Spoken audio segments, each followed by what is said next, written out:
안녕하십니까, 노종면입니다. 스페인 입법기관을 조사하는 해외 출장인데 세계적인 미술관, 세계적인 건축물 관람 일정이 포함됐습니다. 미국 대선 제도를 연구하는 해외 출장에서는 도박의 도시 라스베이거스와 실리콘밸리를 들렀다고 돼 있습니다. 무슨 목적인지 이해하기 어렵고 공식 기록으로는 확인이 안 될 뿐 아니라 본인도 제대로 기억하지 못하는 이상한 면담과 방문 일정이 대부분입니다. 돌아와 쓴 보고서는 엉터리였습니다. 거대 정당 정책연구위원들이 세금으로 다녀온 해외 출장 실태의 일단입니다. 민주당 그리고 한국당 전신인 새누리당 얘기입니다. YTN과 뉴스타파가 공동 취재한 내용 잠시 뒤에 보도하겠습니다. 11월 4일 더 뉴스 주요 뉴스부터 정리합니다. 독도 해역에서 소방 헬기 추락 사고가 난 지 닷새째입니다. 어제 추락 헬기의 동체를 인양했지만 실종자 5명은 발견하지 못했습니다. 해경과 해군은 함정 10여 척과 항공기 5대를 투입했고 수색 범위도 사고 해역 남쪽 54km까지 확대했습니다. 수중 수색은 날씨가 좋아지는 오늘 저녁쯤 재개됩니다. 세금을 눈먼 돈으로 여기는 행태는 국회에서도 여전했습니다. 주요 정당 정책연구위원들의 정책개발 출장 실태를 YTN과 뉴스타파가 공동으로 취재했습니다. 그랬더니 만나지도 않은 사람, 가지도 않은 곳을 허위로 기재하는가 하면 미국 선거제도를 연구한다며 라스베이거스를 출장지로 올리기도 했습니다. 새해 예산안 심의를 국회에 맡겨야 할지 의문이 드는 수준입니다. 아세안 플러스3 정상회의에 참석한 문재인 대통령이 일본 아베 총리와 만났습니다. 어제 일본 수출 규제 이후 처음 만나 악수를 나눴고 오늘은 11분가량 별도의 면담을 가졌습니다. 매우 우호적이고 진지한 환담이었다는 것이 청와대 설명입니다. 일본 G20 국회의장 회의에 참석한 문희상 의장은 일본이 마음에 담긴 사죄의 말을 한다면 문제를 해결할 수 있다고 말했습니다. 결과야 어쨌든 대화 노력은 계속되고 있습니다. 오는 9일 문재인 대통령이 임기 반환점을 돕니다. YTN이 리얼미터에 의뢰해 후반기 국정과제의 우선순위를 물었습니다. 그랬더니 경제 활성화가 41.1%로 1위에 올랐습니다. 검찰 등 권력기관 개혁이 24%로 2위에 올랐고 국민 통합과 공정사회 실현, 한반도 평화 안보가 그 뒤를 이었습니다. 미세먼지가 집중되는 12월을 앞두고 오늘 한중 환경장관이 마주 앉습니다. 대기질 향상을 위한 양국 협력 방안이 논의됩니다. 이낙연 총리는 대기오염 포럼에 참석해 한중일 3국의 미세먼지 연구 결과가 이달 중에 공개된다고 밝혔습니다. 미세먼지에 대응할 동북아 협력이 강화되는 가운데 이번 주 중반에도 한 차례 미세먼지가 예고돼 있습니다. 아침 기온은 계속 떨어져서 3도까지 내려가겠습니다. 더 뉴스 본격적으로 시작합니다.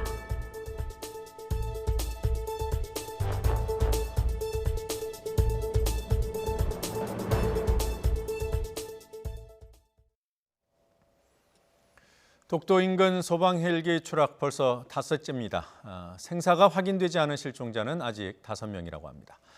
사고 해역에서 수습된 시신 2구의 신원은 확인됐습니다. 취재기자 연결해서 알아보겠습니다. 지환 기자. 네, 전국부입니다. 네, 오늘 수색 작업은 어떻게 이루어지고 있습니까? 네, 해경과 해군은 함정과 항공기를 투입해서 수색을 계속하고 있습니다. 수색 범위는 사고 해역에서 남쪽으로 54km 아래까지 확대가 됐습니다. 또 독도 경비대와 소방대원 등은 드론을 띄워서 인근 해안가도 정밀 수색하고 있습니다. 기상 악화로 어제 오후부터 중단된 수중 수색은 날씨가 나아진 대로 다시 시작한다는 계획입니다. 독도 앞바다에 내려진 풍랑주의보는 오늘 새벽 해제됐는데요. 해경은 오늘 오후에서 저녁쯤 수중 수색이 가능할 것으로 보고 있습니다. 수중 수색은 크게 2지점을 중심으로 진행됩니다. 첫 번째는 어제 헬기 동체가 인양된 곳인데요. 수중 정밀 탐색을 벌입니다. 동체를 끌어올리던 중에 내부에서 발견된 실종자 시신이 유실된 것으로 추정되기 때문입니다. 이와 함께 해경과 소방 잠수사들은 비행 추정 경로를 중심으로 수중 수색에 나섭니다. 수중 음파 탐지기와 무인 잠수정, 독도 인근 해저 지형 자료 등 관련 장비는 모두 동원한다는 방침입니다. 변수는 역시 날씨입니다. 기상 상황이 나빠지면 잠수사나 무인 잠수정 모두 투입이 어렵습니다. 물밑 유속이 빨라지면 앞서 확인한 지역도 안심할 수는 없습니다. 여기에 잠수사들의 피로도도 고려사항입니다. 어제 인양한 그 헬기 동체는 포항을 거쳐 다시 김포공항으로 옮겨져서 사고 원인에 대한 분석이 이뤄질 예정입니다. 네, 그리고 대구로 옮겨진 실종자 두 분은 누구로 확인됐습니까? 네, 지난 2일 독도 앞바다에서 수습한 남성 시신 두 구는 부기장 39살 이모 씨와 정비 실장 45살 서모 씨인 것으로 어젯밤 확인이 됐습니다. 희생자 시신은 어제 울릉도를 거쳐서 대구로 옮겨졌는데요. DNA 분석과 정밀 지문 감식을 통해 최종 신원이 확인됐습니다. 신원이 확인된 두 희생자 시신은 우선 대구 동산병원 장례식장에 안치가 됐습니다. 소방당국은 유족과 논의해서 장례 절차를 진행할 예정입니다. 지금까지 전국부에서 YTN 지환입니다. 네, 태국 방콕에서 열리고 있는 아세안 플러스 3 정상회의에 참석 중인 문재인 대통령이 아베 신조 일본 총리와 단독 환담을 나눴습니다. 한일 정상이 회담 형식의 대화를 나눈 것은 지난해 9월 유엔 총회 이후 처음입니다. 두 정상은 우호적이며 진지한 분위기로 대화하면서 양국 현안을 대화를 통해 해결한다는 원칙을 확인했습니다. 네, 현지 취재기자 연결합니다. 신호 기자. 네, 방콕입니다. 네, 10여 분 대화를 나눴다고 들었습니다. 정상회담이라고 할 수는 없지만 형식은 갖췄다는 얘기군요. 예, 오늘 오전 진행된 아세안 플러스 3 정상회의 시작에 앞서서 이 문재인 대통령과 아베 일본 총리가 별도로 만났습니다. 두 정상은 통역 외에 배석자 없이 현지 시각 오전 8시 35분부터 11분 동안 대화를 나눴습니다. 한일 정상이 회담 형식의 대화를 나눈 것은 지난해 9월 유엔 총회 이후 13개월여 만에 처음입니다. 청와대는 이번 만남을 환담이라고 표현했습니다. 문 대통령은 오늘 아침 인도네시아, 베트남, 캄보디아, 라오스, 미얀마 정상들과 환담을 나눴고 이후 뒤늦게 도착한 아베 총리를 옆자리로 인도해서 따로 만났다고 고민정 청와대 대변인이 밝혔습니다. 또 양 정상은 매우 우호적이며 진지한 분위기 속에서 환담을 이어갔다고 설명했습니다. 양 정상은 한일 관계가 중요하다는 데 의견을 같이 하고 이 한일 양국 관계의 현안은 대화를 통해 해결해야 한다는 원칙을 재확인했습니다. 최근 양국 외교부의 공식 채널로 진행되고 있는 협의를 통해 실질적인 관계 진전 방안이 도출되기를 기대했습니다. 문 대통령은 이외에도 필요하다면 보다 고위급 협의를 갖는 방안도 검토해보자고 제의했고 아베 총리도 모든 가능한 방법을 통해 해결 방안을 모색하도록 노력하자고 답했습니다. 이 환담 분위기가 상당히 진지하고 우호적이었다. 그리고 양 정상이 많은 대화를 나눴고 아베 총리도 적극적으로 대화에 임했다고 정리할 수 있겠습니다. 네, 양국 간 현안, 지소미아 한일 군사정보보호협정 그리고 또 강제징용 배상 문제 이런 민감한 부분 논의가 이루어졌을까요? 네, 청와대는 이 밖에 구체적으로 오는 23일 종료되는 한일 군사정보보호협정 지소미아와 이 강제징용 배상 문제 그리고 일본의 수출 규제 조치에 대해 양 정상이 어느 정도 수준의 대화를 나눴는지는 설명하지 않았습니다. 양 정상의 이번 만남으로 다음 달 말로 추진되고 있는 한중일 정상회담 성사 가능성도 더 커질 것으로 예상됩니다. 일본의 수출 규제 넉 달 만에 이루어진 양 정상 간의 환담은 한일 관계를 푸는 계기가 될 것이라는 그런 기대도 나오고 있습니다. 두 정상은 오늘 특별 오찬 그리고 동아시아 정상회의 등 이 세 차례 더 행사에 함께 참석할 계획입니다. 앞서 두 정상은 어제 환영 만찬 그 행사 전 단체 기념 촬영장에서도 활짝 웃으면서 악수하는 등 6, 7초 정도 짧은 인사를 나누는 모습을 보이기도 했습니다. 지금까지 방콕에서 YTN 신호입니다. 문재인 대통령의 국정수행 지지율이 3주 연속 오름세를 보였습니다. 여론조사기관 리얼미터에 의뢰해 실시되는 YTN의 정기 여론조사에서 문재인 대통령의 10월 5주차 국정 지지율은 전주에 비해 1.8%포인트 오른 47.5%를 기록했습니다. 반면 국정 수행을 잘못하고 있다는 부정평가는 1.3%포인트 내린 49.1%로 50% 선 아래로 떨어졌습니다. 정당 지지율은 더불어민주당이 1.0%포인트 하락해 39.6%를 기록했고 자유한국당은 0.6%포인트 떨어지며 31.6%로 집계됐습니다. 이 밖에 바른미래당은 4.5%, 정의당 5.1%, 민주평화당 2.0%, 그리고 우리공화당은 1.9%를 기록했습니다. 이번 조사는 지난달 28일부터 11월 1일까지 닷새 동안 전국 19살 이상 유권자 2,507명을 대상으로 진행됐고 표본 오차는 95% 신뢰 수준의 플러스 마이너스 2.0%포인트로 자세한 내용은 리얼미터나 중앙선거 여론조사 심의위원회 홈페이지에서 확인할 수 있습니다.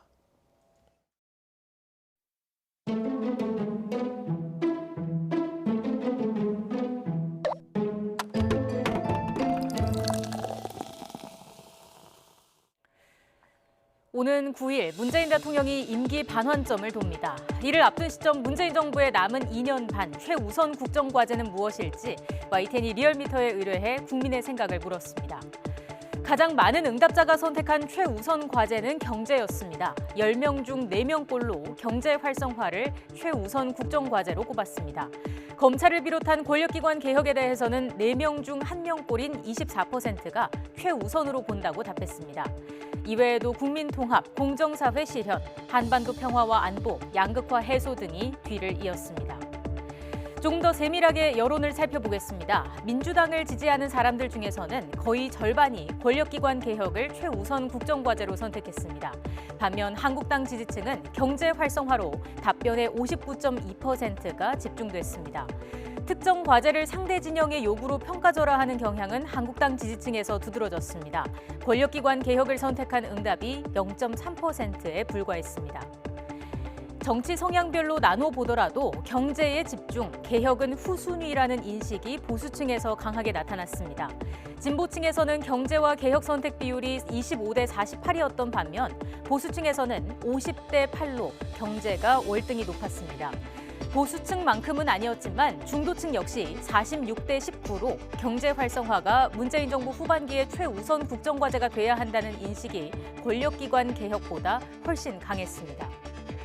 권력기관 개혁 요구는 젊을수록 높았습니다. 19세를 포함한 2030 세대에서는 개혁 요구가 오차 범위 내에서 경제 활성화보다 근소하게 높게 나타났습니다.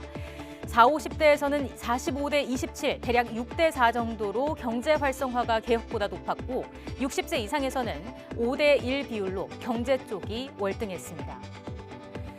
다소 호전된 경제 지표가 나오는 중에도 경제 성장률 둔화와 수출 감소세가 지속되다 보니 경제에 대한 우려는 전반적으로 높을 수밖에 없습니다. 이런 상황에서 여권 지지층 또는 진보층은 권력기관 개혁을 강하게 요구하고 있습니다. 경제 활성화와 개혁, 이 두 가지 과제는 그 자체로 상충하지 않을 뿐 아니라 선택적으로 한쪽만 중시할 경우 여론의 지지를 잃게 될 수도 있습니다. 두 과제 모두 구체적인 성과를 요구한다는 점 또한 간과할 수 없습니다. 이번 여론조사는 YTN이 리얼미터에 의뢰해 지난 1일 전국 만 19세 이상 유권자 500명을 대상으로 진행됐으며 표본 오차는 95% 신뢰 수준의 플러스 마이너스 4.4%포인트입니다. 자세한 내용은 리얼미터 홈페이지에서 확인하실 수 있습니다.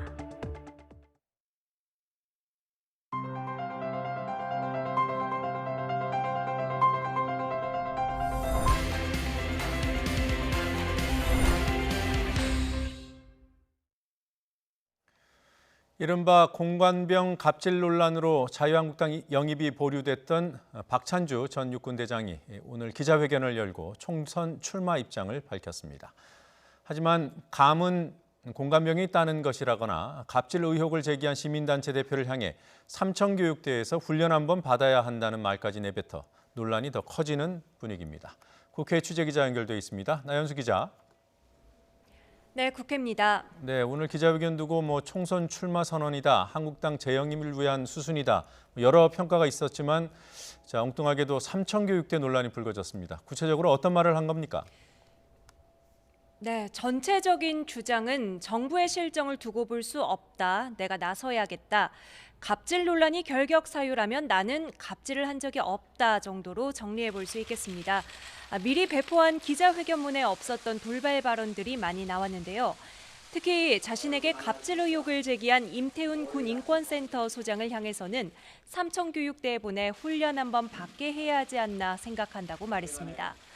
군인권센터는 조금 전 기자들에게 배포한 입장문을 통해 국회의원 하겠다는 사람이 공식 석상에서 삼청교육대를 운운하다니 실로 충격적이라며 한국당 황교안 대표까지 묶어 반인권의 마스코트로 잘 어울리는 한 쌍이라고 비꼬았습니다. 역시 군 인권센터가 최초 공개한 탄핵 정국 당시 계엄령 대비 문건에 대해서도 군이 만약의 사태에 대비하는 것을 금기시한다면 군의 손발을 묶는 자해 행위라는 발언을 내놨습니다. 오늘 이렇게 기자회견을 자청하고 과격한 돌발 발언까지 내놓은 이유가 뭘까요? 박 전 대장은 내년 총선에 지역구 출마 의사를 밝혔습니다. 직접 들어보시죠. 여러분, 저 비례대표 생각 전혀 없습니다. 저는 어디든지 험지에 가서 한석을 더 차지하면 그게 자유한국당에 도움되는 거 아닌가요? 내 고향 천안을 가든지, 지금 제가 살고 있는 계룡도. 오늘 기자회견은 황교안 대표에게도 사전에 알렸다고 합니다. 황 대표가 막지 않았다는 건 당내 의원들의 반발에도 불구하고 본인 나름의 총선 체제 구축과 인재 영입 행보를 이어간다는 뜻으로 읽힙니다. 실제 황 대표는 오늘 오전 박 전 대장 영입이 보류됐느냐는 기자들 질문에 오히려 보류됐느냐고 반문하며 계획대로 추진하겠다는 의사를 내비쳤습니다. 자유한국당은 오늘 총선기획단을 출범하고 이번 주 2차 영입 인사를 발표할 계획입니다.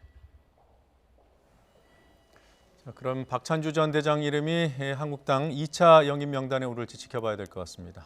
정치권이 이제 본격적으로 총선 체제에 돌입한 모습입니다. 여당은 어떻습니까?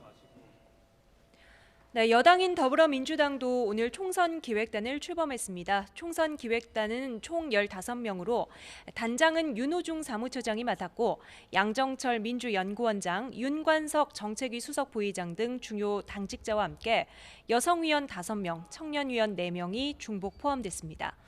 앞서 민주당은 지난 5월 당 공천제도를 확정해 발표하면서 현역 의원 평가 하위 20%의 의원들에게는 공천 불이익을 주겠다고 발표했는데요. 여기에 더해 이철희, 표창원 의원처럼 내년 총선 불출마 의사를 미리 밝힌 의원들은 아예 평가 대상에서 제외하기로 했습니다. 추가로 불출마 가닥을 잡은 의원들이 10명 남짓됐는데 이렇게만 계산해봐도 공천 단계에서 배제될 의원들이 민주당 현재 의석수의 4분의 1 정도 됩니다. 민주당은 잠시 뒤 2시에 시작될 의원총회에서도 인적 쇄신과 관련한 의원들의 의견을 모을 예정입니다. 정의당도 영입 인사를 발표하면서 주목을 받고 있습니다. 다른 정당들 상황은 어떻습니까? 네, 일단 영입 인사의 화제성으로는 정의당이 단연 눈에 띕니다. 지난 19대 국회에서 새누리당 비례대표를 지낸 이자스민 전 의원에 이어 민주당에서 활동했던 이병록 예비역 해군제독을 영입하면서 존재감을 부각하고 있는데요. 정의당 심상정 대표는 오늘 오전 회의에서 직접 이 전 의원을 만나 입당을 설득했다고 말하고 이 밖에 권영국 변호사, 장혜영, 김조광수 감독 등 화제가 된 영입 인사들을 일일이 거론하며 인재 영입에 자신감을 드러냈습니다. 보수 진영은 개별 정당의 총선 체제가 아니라 보수 통합과 재편이 우선 과제입니다. 바른미래당 유승민 의원이 다음 달 탈당을 예고한 상태에서 이후 행보가 방향타가 될 것으로 보이는데요. 유 의원은 한국당은 완전히 해체하고 새 집을 지어야 한다며 박 전 대통령의 탄핵을 인정 못하는 세력과는 함께하지 못한다는 뜻을 분명히 했습니다. 바른미래당 비당권파인 변화와 혁신을 위한 비상행동은 이번 주 창당을 예고하고 있지만 한국당 황교안 대표도 또 바른미래당 공동창업주인 안철수 전 대표도 아직 의미 있는 답을 주지 않아 창당 후 앞날을 예견하긴 이릅니다. 지금까지 국회에서 YTN 나연수입니다. 조국 전 법무부 장관 일가에 대한 검찰 수사. 조 전 장관 본인에 대한 조사가 임박했다는 보도를 한 지도 꽤 오래됐습니다. 검찰이 조심스럽게 마지막 수순을 준비하는 것으로 보입니다. 부인 정경심 교수의 연장된 구속 만기일도 일주일 앞으로 다가왔습니다. 정 교수 측의 구속 적부심 청구가 소환 일정 조율의 막판 변수가 될 것으로 보입니다. 취재기자 연결돼 있습니다. 박서경 기자. 네, 서울중앙지검입니다. 네, 조 전 장관 소환 조사가 이번 주 유력하다 이런 전망이 또 나오더군요. 언제쯤으로 예상됩니까? 네, 아직 구체적인 일정이 확인되지는 않았습니다. 다만 부인 정경심 교수 구속 만기일이 일주일 앞으로 다가왔는데요. 구속 만기일인 오는 11일 이전에 조 전 장관이 소환될 가능성이 높아 보입니다. 정 교수는 사모펀드와 입시비리, 웅동학원 등 3갈래 의혹에 대한 혐의를 받고 있습니다. 조 전 장관 역시 여기에 직간접적으로 연루됐다는 의혹을 받고 있는데요. 검찰이 정 교수를 재판에 넘기기 전 범죄 혐의 정황을 충실히 입증하기 위해서라도 조 전 장관 조사는 불가피합니다. 이 때문에 조 전 장관 소환이 이루어진다면 검찰은 허위 인턴 증명서 발급을 누가 한 건지, 조 전 장관이 정 교수의 WFM 주식 차명 투자에 대해 미리 알고 있었는지 등을 조사할 것으로 보입니다. 또 지난달 31일 구속된 동생 조모 씨 웅동학원 비리 의혹에 대해서도 이사로 재직했던 조 전 장관이 관여한 바가 있는지 등을 확인할 것으로 예상됩니다. 검찰이 조 전 장관을 불러 조사한 뒤 정 교수를 재판에 넘기게 되면 석 달째 이어진 수사도 마무리 순서를 밟지 않겠냐는 전망이 나옵니다. 하지만 검찰이 조 전 장관에게 직접 확인해야 할 내용이 많고 조 전 장관 측도 적극 방어에 나서면서 시간이 필요한 경우 한 차례 조사로 끝나지 않을 가능성도 있습니다.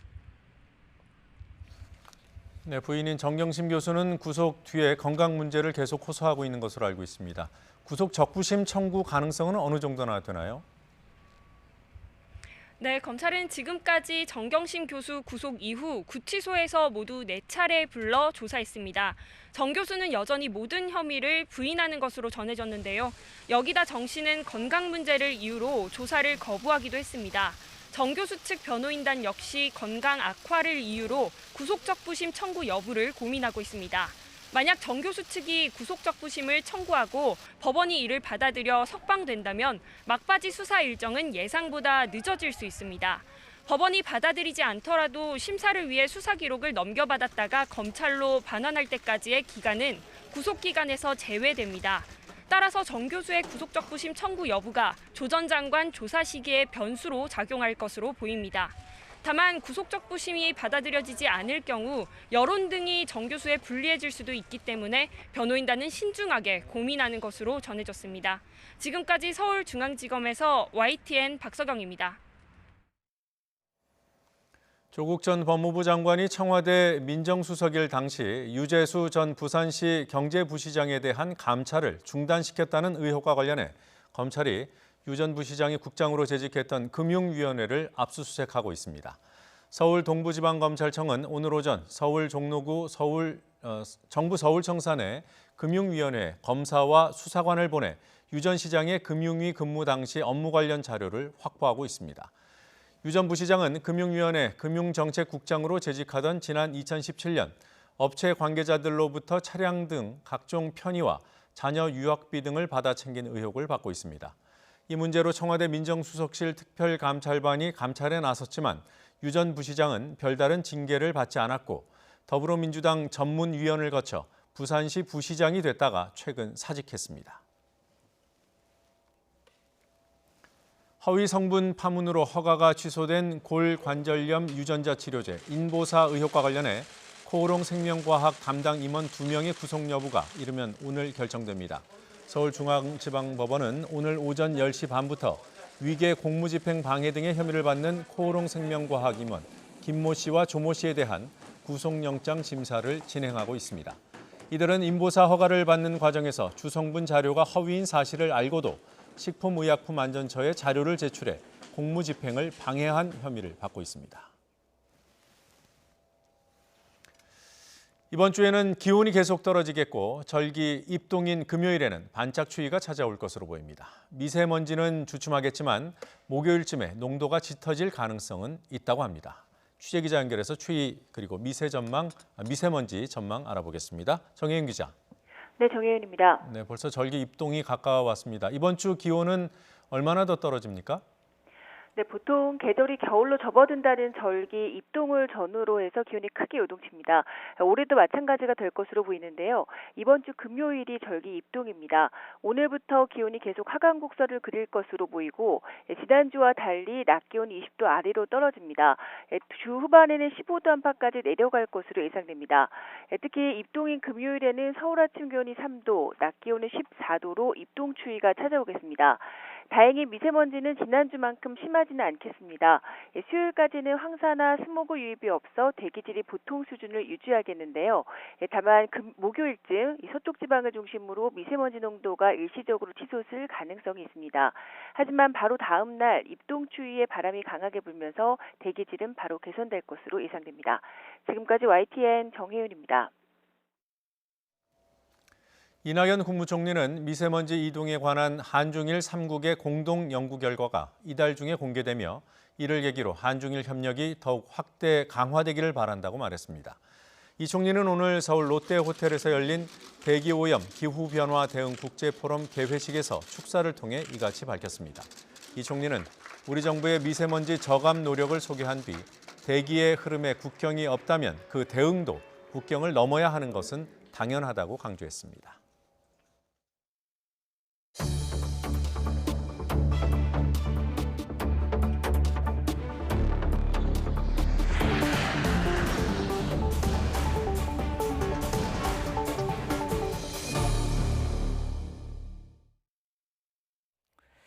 YTN과 한국탐사저널리즘센터 뉴스타파가 국회 교섭단체 당직자들의 엉터리 해외 출장 실태를 공동 취재했습니다. 오늘부터 연속 보도를 이어갑니다. 주요 정당의 정책연구위원들은 정책 개발 명목으로 세금 지원을 받아 해외 출장을 가고 있습니다. 출장 보고서를 검증한 결과 황당한 낭비 사례들이 고스란히 드러났습니다. 먼저 홍성욱 기자가 보도합니다. 더불어민주당 정책연구위원 3명은 2016년 7월 스페인으로 떠났습니다. 목적은 스페인 문화권 입법기관 조사. 기간은 7박 9일, 비용은 1,000만 원입니다. 그런데 당시 스페인 국회는 해산해 텅 빈 상황이었습니다. 스페인 국회에 이메일 질의서를 보낸 결과 해당 기간 한국인은 오지 않았다는 상원 측 답변을 받았습니다. 셋째 날부터는 사실상 관광 코스였습니다. 마드리드에서는 세계 4대 미술관으로 꼽히는 프라도 미술관을, 바르셀로나로 이동해서는 가우디 건축물을 관람했습니다. 중간중간에는 한국 기업인과 외교관 등을 만났다고 기록돼 있습니다. 그러나 취재 결과 딱히 만날 이유가 없는 사람이었거나 이분들 왜 만나 싶었거든요.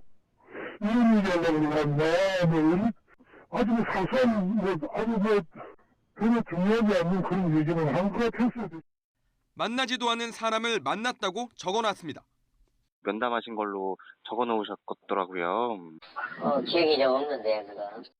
스페인에서 이탈리아 대사관 외교관을 면담했다는 황당한 일정까지 있습니다. 적어도 현재 제 기억으로서는 만난 기억이 없는 것 같습니다. 해당 정책연구위원들은 기억이 잘 나지 않는다면서도 이탈리아가 아닌 스페인 주재의 한국 대사관은 방문했다고 밝혔습니다. 그 양식을 그 앞에 이제 출장 갔다 온 사람 거를 받으면서 그거를 제가 제대로 수정을 안 한 것 같아요. 제가 오타인 것 같아요. 예. 지난해에는 더불어민주당의 다른 정책연구위원 3명이 동유럽에 갔습니다. 비용은 1,100여만 원. 7박 9일로 오스트리아, 헝가리, 체코를 돌며 선진 의회를 시찰해 정책 입법 능력을 높이겠다는 목적이었습니다. 이 가운데 헝가리 의회는 지난 2012년 선거 제도를 바꿔 국회의원 수를 386명에서 199명인 절반 수준으로 줄였습니다. 그러나 그런 사실을 아는지 모르는지 출장 결과 보고서에는 현재 헝가리 국회의원을 바꾸기 전 규모인 386명이라고 적어놨습니다. 또 국제 원자력 기구를 방문했다는데 가입한 나라의 숫자가 틀리고 오스트리아 노동회의소 방문 내용은 서울시 연수 보고서를 베낀 것으로 추정됩니다. 특히 일정 중 갔다는 체코 주재 한국 대사관과 헝가리 한국문화원 등에는 아예 공식 방문 기록이 남아있지 않았습니다. 그러면 이제 그 대상 가서 사람도 없지 이러니 기어 쑥쑥 빠지고 그런 점이 많았어요. 그래서 문화원도 그랬고. 여당 정책개발자들의 엉터리 해외 출장. 사실상의 허위 보고서를 만드는 데 들어간 비용은 당연히 모두 국민 세금입니다. YTN 홍서욱입니다. 자유한국당의 전신인 새누리당 정책연구위원들의 해외 출장 행태도 크게 다르지 않았습니다. 미 대선을 앞두고 현지 선거제도를 배운다며 엉뚱하게도 라스베이거스를 포함한 미국 서부 여행을 떠났습니다. 이어서 뉴스타파 강혜인 기자가 취재했습니다. 미국 대선을 6개월 앞둔 2016년 5월. 당시 여당인 새누리당 정책연구위원 2명이 미국 출장을 갑니다. 미국 선거제도 등을 연구해 2017년 치러질 우리 대선에 참고하겠다는 것. 당시 새누리당 원내대표의 승인을 거쳐 국회 예산 660여만 원을 지원받았습니다. 그때 아마 그 대선 전에 사례, 미국 대선 사례 보니까 이렇게 하고 갔었던 것 같아요. 출장 계획서를 보니 미국 최대 도박 도시 라스베이거스가 출장 지역에 포함되어 있습니다. 8박 10일 출장 기간에 방문했다는 기관은 단 4곳. 5월 8일 샌프란시스코 총영사관, 10일 라스베이거스 관광청, 12일 LA 총영사관, 14일 실리콘밸리가 전부입니다. 미국 대선과는 별로 관련이 없는 곳입니다.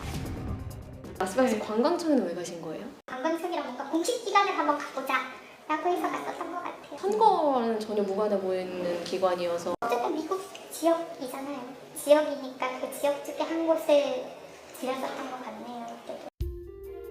샌프란시스코와 LA 총영사관을 방문해선 뭘 했을까? 해당 영사관에 이들이 오긴 왔는지, 왔다면 누구를 만났는지 물었습니다. 두 곳 모두 방문 기록을 찾을 수 없다는 답변이 왔습니다. 해당 정책연구위원은 비공식 방문이었다고 주장합니다. 공식적으로 누굴 만났냐고 물어보시면 기억이 안 나네요. 그냥 지인들 위주로 해서 이렇게 만났었던 것 같아요. 15쪽 분량의 출장 결과 보고서를 확인했습니다. 국내 총선과 대선의 투표율을 설명하고 미국 선거제도 일반 현황을 소개합니다. 이어 트럼프 후보의 인기 요인을 분석한 뒤 힐러리 후보와의 공약을 비교합니다. 굳이 미국을 가지 않아도 얼마든지 쓸 수 있는 내용입니다. 트럼프 관련 분석은 국내 언론이 보도한 그래픽 자료를 그대로 옮겨놨습니다. 그럼 국회나 이런 데를 가셨을 법도 한데 선거제도 연구면은 저희가 그렇게까지 할 여력이 없었던 것 같아요. 어쨌든 좋은 취지를 가지고 선진국에 가서 대선 관련된 그런 사례들을 보고 왔다. 그렇게 봐주시면 될 것 같아요. 이 같은 해외 출장에 600만 원이 넘는 세금이 들어갔지만 출장을 보낸 새누리당이나 예산을 지급한 국회 사무처, 그 어디도 엉터리 출장을 문제 삼지 않았습니다. 뉴스타파 강혜인입니다. 네, 앞서 출입 기자 통해 전해드린 대로 문재인 대통령과 아베 일본 총리가 오늘 태국 아세안 플러스 3 정상회의에 앞서서 단독 환담을 했습니다. 11분 짧은 시간이기는 했지만 두 정상이 마주 앉은 건 지난해 9월 이후 처음입니다. 청와대가 공식 발표한 내용이 방금 들어왔습니다. 잠시 들어보겠습니다. 아세안 플러스 3 정상회의에 앞서 문재인 대통령은 인도네시아, 베트남, 캄보디아, 라오스, 미얀마 정상들과 환담을 나눴고 이후 뒤늦게 도착한 아베 총리를 옆자리로 인도해 오전 8시 35분에서 8시 46분까지 11분간의 단독 환담의 시간을 가졌습니다. 문 대통령과 아베 일본 총리는 매우 우호적이며 진지한 분위기 속에서 환담을 이어갔습니다. 양 정상은 한일 관계가 중요하다는 데 의견을 같이하며 한일 양국 관계의 현안은 대화를 통해 해결해야 한다는 원칙을 재확인했습니다. 또한 최근 양국 외교부의 공식 채널로 진행되고 있는 협의를 통해 실질적인 관계 진전 방안이 도출되기를 희망했습니다. 문 대통령은 이외에도 필요하다면 보다 고위급 협의를 갖는 방안도 검토해보자고 제의했으며 아베 총리도 모든 가능한 방법을 통해 해결 방안을 모색하도록 노력하자고 답했습니다.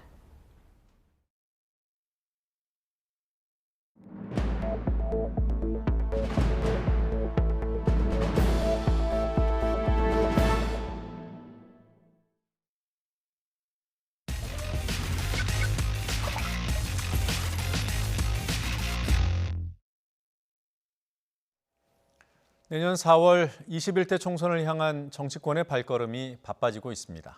더불어민주당은 불출마 의원 전수조사에 들어갔습니다. 이를 통해 현역 의원 물갈이 폭도 가늠될 것으로 보입니다. 1차 영입인사 발표 과정에서 논란을 빚었던 자유한국당은 이번 주 2차 발표를 검토하고 있습니다. 정의당의 움직임도 주목되는 가운데 바른미래당은 오랜 내분 때문에 총선 구상이 쉽지 않아 보입니다. 1대1 미니토론 더 정치에서 짚어보죠. 기동민 더불어민주당 의원, 최입의 바른미래당 의원 나오셨습니다. 어서 오십시오. 네, 안녕하세요. 안녕하세요. 자, 저희가 파악을 해봤더니 20대 국회, 이번 국회 초선 의원 비율이 16대 총선 이후 최저였다고 하더군요. 두 분께 좀 관련해서 질문을 드려보겠습니다. 21대 총선, 내년 4월에 치러지는 총선에서는 어느 정도 초선 의원이 당선되는 것이 국민들이 요구하는 수준이라고 보시는지요? 뭐 국민 여러분들 주문은 다 바꿔라 이런 다 말씀하시는데요. 100%요. 근데 통상적으로 보면 40%대 초반에서 중반까지를 유지했던 것 같고요. 17대 총선 같은 경우에는 그때 노무현 대통령 탄핵 국면과 맞물려서 네. 아마 한 62% 정도 좀 전체를 바꿔야 되는 거 아니라는 국민적 요구와 열망이 이렇게 집약되어서 그 정도 드러났던 것 같은데요. 네. 내년 총선 역시 20대 국회에 대한 국민들의 엄정한 평가가 계셔서 교체율이 꽤 높지 않을까 이런 생각들을 일반적으로 좀 해보는 건데요. 초선의 비중이 높아지는 것, 그러니까 새로운 것이 무조건 좋습니다, 사실은. 그래서 쇄신해야 된다고 얘기하지 않습니까? 네. 근데 그것과 더불어서 21대 국회를 어떤 사람들이 구성하느냐, 이것도 되게 중요한 문제인 것 같습니다. 네.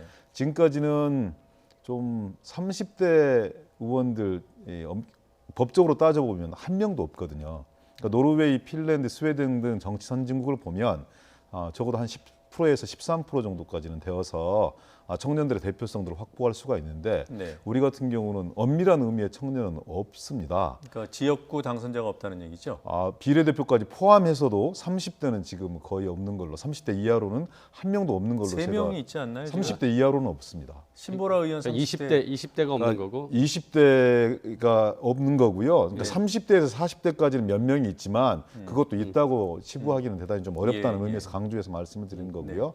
그래서 좀 다양한 인적 구성이 좀 대표되었으면 좋겠다. 그래서 보통 사람들의 얼굴을 닮은 국회가 되었으면 좋겠다. 네. 청년, 여성, 노동, 농민 그리고 또 장애인 등 소외계층을 대표할 수 있는 이런 분들이 좀 많이 들어왔으면 좋겠다. 그건 또 선거 제도와 결부되어져 있습니다. 예. 그러니까 다수 대표성만을 강조하는 소선거구, 승자 독식의 방식, 그리고 비례대표로 보완하는 이런 부분에서는 보통 사람의 얼굴은 닮은 국회를 구성하기가 좀 어렵거든요. 그래서 이제 연동형 비례대표제를 추진해보자고 하는 건데요. 네. 이런 제도적 보완과 각 정당 지도부의 의지 이런 부분들이 맞물려서 초선들도 좀 많아지고 그리고 초선들을 구성하고 있는 인적 구성도 좀 다양해졌으면 하는 이런 국민적 바람에 좀 충실하게 네. 정당이 응해야 되는 거 아니냐 이런 생각들을 좀 가지고 있습니다. 예, 뭐 역대 총선들 보면 그러니까 17대 빼놓고는 대부분 다 이제 40대 정도의 40%대의 초선 의원 당선율이 있었습니다. 예. 이번 21대 총선에서는 그거보다는 높아져야 된다는 데 동의하시는지요? 예, 뭐 저도 많은 국민들을 만나면 많은 부분 그런 말씀하십니다. 이제 당선 횟수를 제한해야 되지 않냐, 또는 뭐 연령을 좀 제한해야 되지 않냐, 뭐 이런 이제 말씀들을 국민들이 하시는데요. 저는 지금까지의 국회가 그동안 보여주었던 여러 가지 그 부정적인 모습들에 대한 평가이자 뭔가 국회가 그러니까 바뀌었으면 좋겠다라는 어떤 그 희망이거든요. 그래서 예. 당연히 그런 부분들을 저희가 국회도 당연히 받아 안아야 되고 각 정당도 그런 기대를 받아 안아서 네. 진짜 뭐 앞에 기동민 의원님 말씀하신 대로 100% 다 맞는 말씀을 해주셨어요. 그래서 우리 국회가 좀 더 젊어지고 그리고 무엇보다도 유능해져야 된다라는 생각을 합니다. 그러니까 네. 기존의 정당들의 어떤 싸우면서 서로 적대적인 공생 관계가 아니라 뭔가 협치하면서 일하면서 경쟁하는 모습으로 네. 가야 된다라는 것이고, 그래서 젊고 유능한 정당으로 만들려는 노력들을 국회 전체도 하고 각 정당도 하면서 다음 총선이 치러진다면 저는 21대 국회에는 아까 말씀하신 초선 비율이 지금의 40%대보다 훨씬 더 높게 나올 수 있을 거라고 하고, 지금 그런 기대감이 굉장히 많이 높아지고 있기 때문에 예. 정당들도 거기에 부응할 수밖에 없다고 생각합니다. 네. 근데 일단 뭐 절차를 따져 보면은 초선 의원이 당선되려면 그 새로 공천하는 사람들이 그만큼 늘어야 되는 그렇죠. 거잖아요. 아무도 그런 공천이 없는데 유권자들이 뽑고 싶어도 못 뽑는 거 아니겠습니까? 그 조건을 만족하기 위해서 등장하는 개념이 이른바 이제 현역 의원 물갈이 공천인데 지금 각 정당에서 이제 정치 초년생들 이른바 이제 인재들 새로운 인재 영입 비율 현역 의원 대비했을 때 어느 정도까지 올려야 됩니까? 아직 저희 당이 좀 그런 부분까지는 고민을 많이 못했는데요. 저는 결국은 지금 정당들이 가지고 있는 자신들의 의석 수에서 최소한 저는 뭐 30% 이상은 신진들을 좀 이렇게 새로운 인물들을 받아들여야 되는 노력을 해야 되지 않냐라는 생각하고 그거 외에 또 청년이나 여성에 대한 또 비중을 늘리기 위한 노력이 같이 맞물려 간다면 저는 한 50% 육박하는 정도의 새로운 인물들로 좀 채워졌으면 좋겠다라는 개인적인 희망을 가지고 있습니다. 지금 각 정당별로 현역 의원 물갈이 공천 수준이 한 30%는 최소한 돼야 되고 50%까지 가면 좋겠다는 말씀이시죠. 지금 민주당이 공표해 놓은 현역 의원 하위 20% 선정. 이제 하위 20%는 공천에서 뭐 불이익을 준다는데 사실상 배제한다는 입장으로 이해가 됩니다만 그 하위 20% 좀 부족한 거 아닌가요? 지금까지의 통례를 보면 하위 20%에 대해서 감점을 줘서 불이익을 받도록 하겠다. 또는 공표를 해서 실질적으로 유권자들로부터 출마를 할 수 없는 그런 상황으로 만들 수도 있다. 이런 이제 언론 보도들이 흘러나오고 있는데요.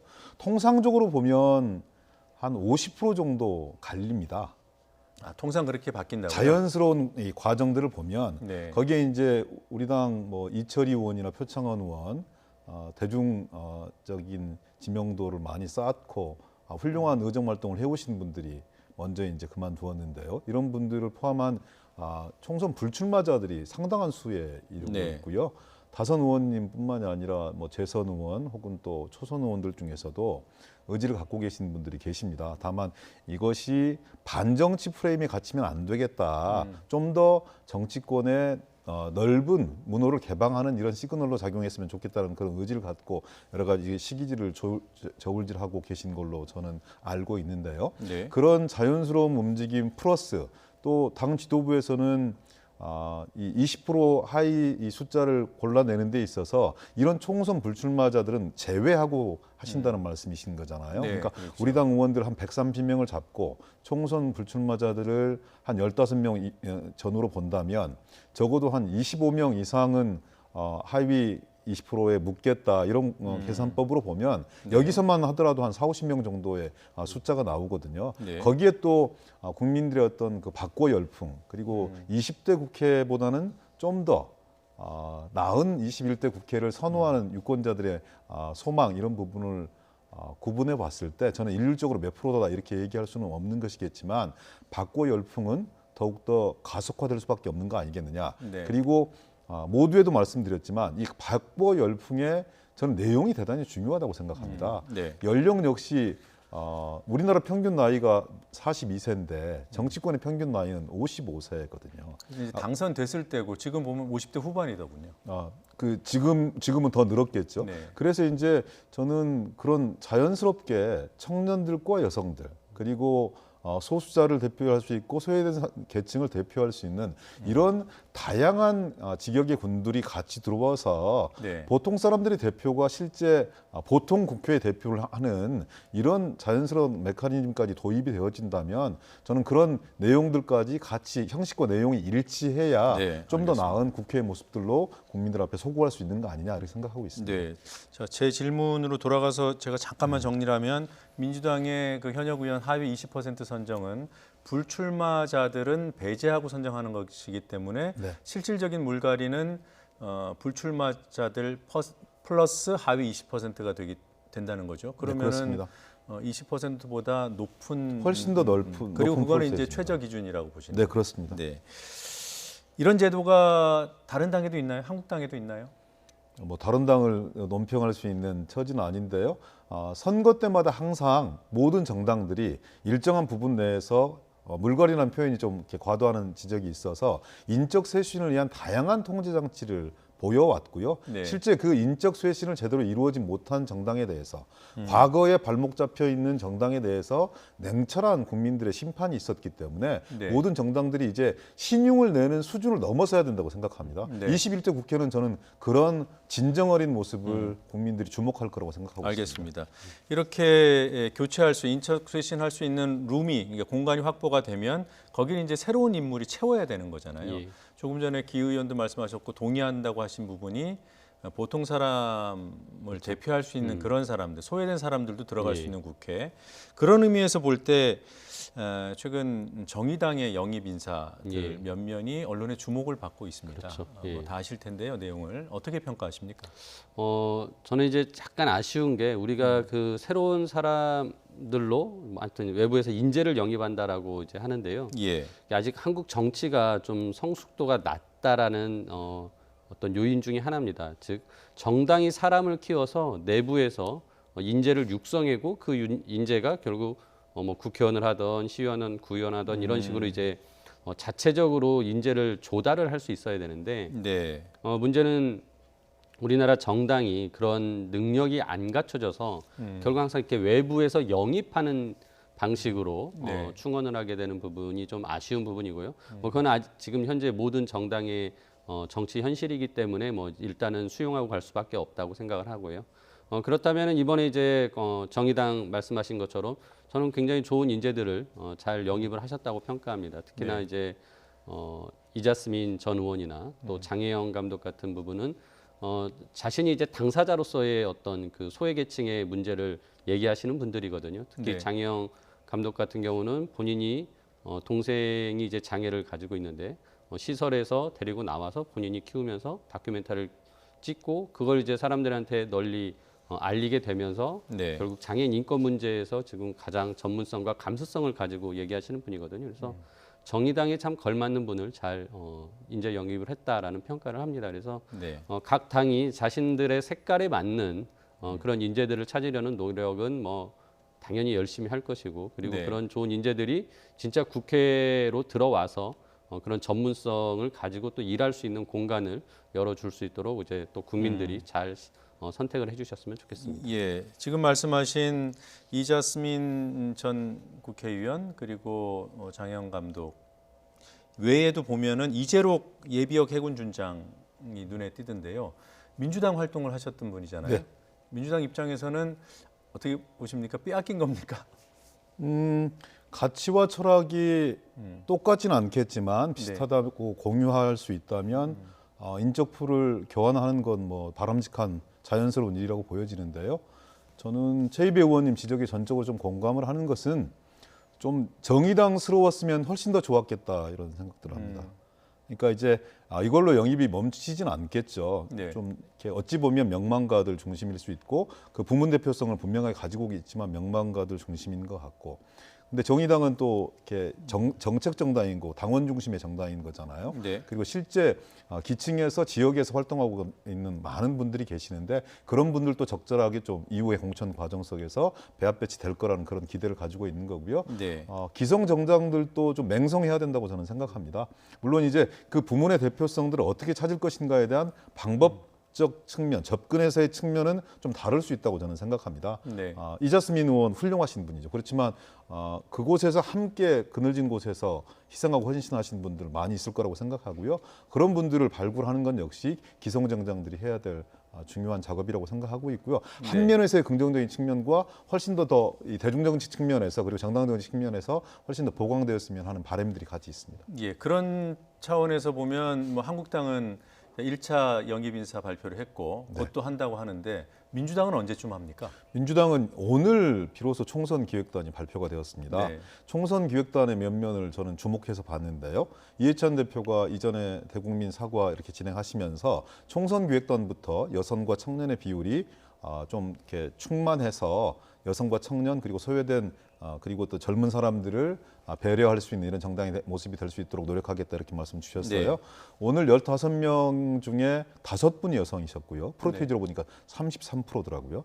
청년 40대 이하의 청년이 20대도 포함되었고 30대도 포함되어서 4분이 포함돼서 27% 이렇게 포함이 되어 있습니다. 출발은 저는 잘한 출발이라고 생각합니다. 그분들이 훨씬 더 노력해서 인재영입위원회도 이제 구성을 하고 본격적인 활동에 들어가면 저희들은 정의당이라든지 자유한국당보다는 좀 스텝이 늦을 것 같은데요. 조금 네. 더 신중을 기해서 12월 중순을 넘어가야 영입 인사에 대한 공개적인 소개를 할 수 있는 그런 시점이 오지 않을까 싶습니다. 예. 조금 더 신중하게 진행하고 있다는 말씀드립니다. 알겠습니다. 자, 한국당 영입 인사 지난주에 이제 1차로 8명의 면면이 공개가 됐고요. 그 가운데 이제 막판에 빠지긴 했습니다만 박찬주 전 육군대장, 예. 육군 제2작전사령관 그 논란이 있었어요. 이제 갑질 논란 때문에. 예. 근데 이분이 다시 그 2차 영입 명단에 포함될 가능성이 있다 이런 전망이 나오잖아요. 어떻게 예. 전망하십니까? 저는 지금 분위기로 그리고 오늘 박찬주 전 대장이 기자회견까지 하면서 네. 지역구 출마를 하겠다라고 또 선언을 하셨단 말이에요. 이게 뭔가 당과의 소통이 있지 않으면 그렇게 혼자 앞서 나가지는 않으실 거라고 생각합니다. 교감이 있었다. 예, 네. 그런 면에서는 저는 분명히 뭐 황교안 대표가 이 부분에 대해서 1차 때는 최고위원들의 이제 그 반발이 있어서 보류는 했겠지만 아무튼 추가적으로 영입에 대한 가능성을 계속 가지고 있다라고 생각을 합니다. 네. 근데 오늘 이제 이분이 기자회견을 하면서 굉장히 논란을 또 만드셨잖아요. 이게 삼청교육대 발언을 하셨는데, 그러니까 공관병 갑질이라는 문제에 대해서도 자기는 갑질한 적이 없다라고 얘기하면서 굉장히 이제 질낮은 인권 감수성을 보여주셨는데, 그런 비판을 했던 또 단체를 비난하면서 삼청교육대 얘기를 했거든요. 네. 이게 예전에 전두환 전 대통령 시절에 있었던 가장 우리나라의 인권에 유린한 대표적인 사례인데 그런 것들을 언급하는 걸 보면서 정말 저런 분이 국회에 들어오면 안 되겠다라는 저는 개인적인 생각을 가지고 있지만 또 한국당은 저런 분들을 모시겠다라고 노력하는 걸 보면서 역시 한국당스럽다. 아까 전에 저희가 이제 정의당에 대해서 그런 말씀한 것처럼 한국당 여전히 과거에 그런 발목 잡혀 있는 부분이 예. 여전하구나라는 평가를 하게 됐습니다. 예, 오늘 기자회견에서 어떤 내용이 나왔는지 잠시 듣고 질문 이어가겠습니다. 제가 신뢰되는 말씀인지 모르지만 군 인권센터 소장은 삼청교육대 한번 교육을 받아야 되지 않는 사람인가 이런 생각을 갖고 있습니다. 그리고 군대를 갔다 오지 않은 사람이 군대에 대해서 재단하고 이렇게 앞에 나가서 군대를 무력화시키는 거에 대해서 저는 정말 참 분개하지 않을 수 없고 또 여기에 동조하는 정치인들도 저는 각성해야 된다고 생각합니다. 자, 이 기자회견 직전까지만 해도 기자회견 한다는 자체가 이제 황 대표 측과 교감이 있었을 것이다라는 그런 분석들이 나오고 그럼 2차 영입 명단에 포함될 가능성이 크다 이런 전망이 있었습니다만 오늘 기자회견까지 보시고는 어떻습니까? 이게 밀어붙일 수 있을까요? 똥볼을 시원하게 차셨는데요. 오늘로서 끝났다 이렇게 생각합니다. 이게 이제 황교안 대표의 리스크가 현실화되는 과정이거든요. 네. 사실상 소통 능력이나 공감 능력이 얼마나 되는지에 대해서 좀 의구심이 좀 많았어요. 그런데 이제 박찬주 이분에 대한 개인적인 애착이 대단히 강하신 것 같고 뭐 종교적인 세계에서도 좀 그런 것 같고 그래서 애착이 너무 강해서 2차 영입 과정에서는 패로 좀 사용하겠다 이런 의지를 공공연히 발표를 하셨고 그리고 이분에 대해서 문제 제기를 하신 분들에 대해서 당을 흔드는 행위라고 좀 규정을 함으로써 어찌 보면 황교안 대표가 너무 밀실해서 개인적인 선호와 취향에 따라서 공천과 영입을 주도하고 있는 거 아니라는 비판으로부터 자유로울 수 없었는데 아마 오늘 기자회견이 결정타를 막인 것 같고요. 그럼에도 불구하고 저는 만약에 이런 모습들을 보고서도 황교안 대표가 계속 추진한다 가능할까 싶고요. 그렇게 되면 오히려 당의 분란은 더욱더 가속화될 수밖에 없을 것 같고 알겠습니다. 이분인 역시 아까 보니까 워딩 중에 군대 갔다 오지 않은 사람이 뭐 군대를 재단하고 이런 말씀을 자신을 영입하려고 하는 황교안 대표를 디스하는 대목이거든요. 그래서 안팎으로 저는 자질이 좀 없는 분인데 그럼에도 불구하고 영입을 하실지는 좀 지켜봐야 될 것 같습니다. 디스는 비판 뭐 이런 네, 정도로 죄송합니다. 해석하겠습니다. 자, 자유한국당 입장은 내일 더정치 시간에 자유한국당 또 출연 인사가 있기 때문에 그때 입장 가능하면 물어보도록 하겠습니다. 그 바른미래당 조금 전에 스스로 최이배 의원께서 당 상황을 살짝 말씀하셨어요. 네.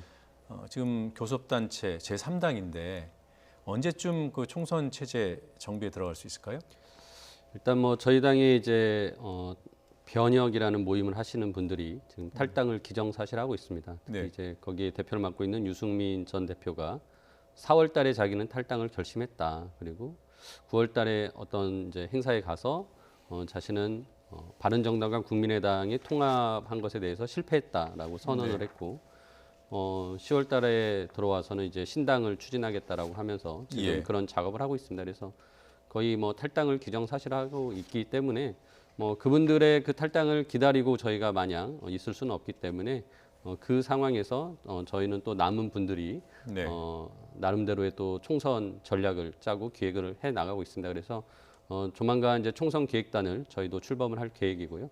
또 인재 영입을 위한 노력을 지금 하고 있습니다. 그래서 조금 다른 당들에 비해서는 더디고 느리게 보일 수는 있겠지만 아무튼 저희 나름대로의 추진을 하고 있고 그 결과가 저희는 제3지대의 통합이라는 모습으로 국민들에게 보여질 수 있을 거라고 생각합니다. 그래서 다음 12월 달이나 예. 늦어도 1월 달 안에는 제3지대 통합을 통해서 제3당의 모습을 다시 보여드리고 저희가 추구하는 가치들을 국민들에게 선보이고 선택받을 수 있도록 예. 하겠습니다. 제3지대 통합 말씀하셨으니까요. 간단하게 한 가지만 예. 좀 여쭤보겠습니다. 지금 대한신당이 있잖아요. 네. 그 민주평화당에서 나와서 예. 한 10명의 현역 의원들이 모임을 구성하고 있는데 지금 변혁, 그러니까 변화와 혁신을 위한 비상행동 그쪽 예. 그룹이 탈당하고 나면 바른미래당과 대한신당의 통합 어떤 뭐 협상이라 협의랄까요? 이런 절차가 진행되나요?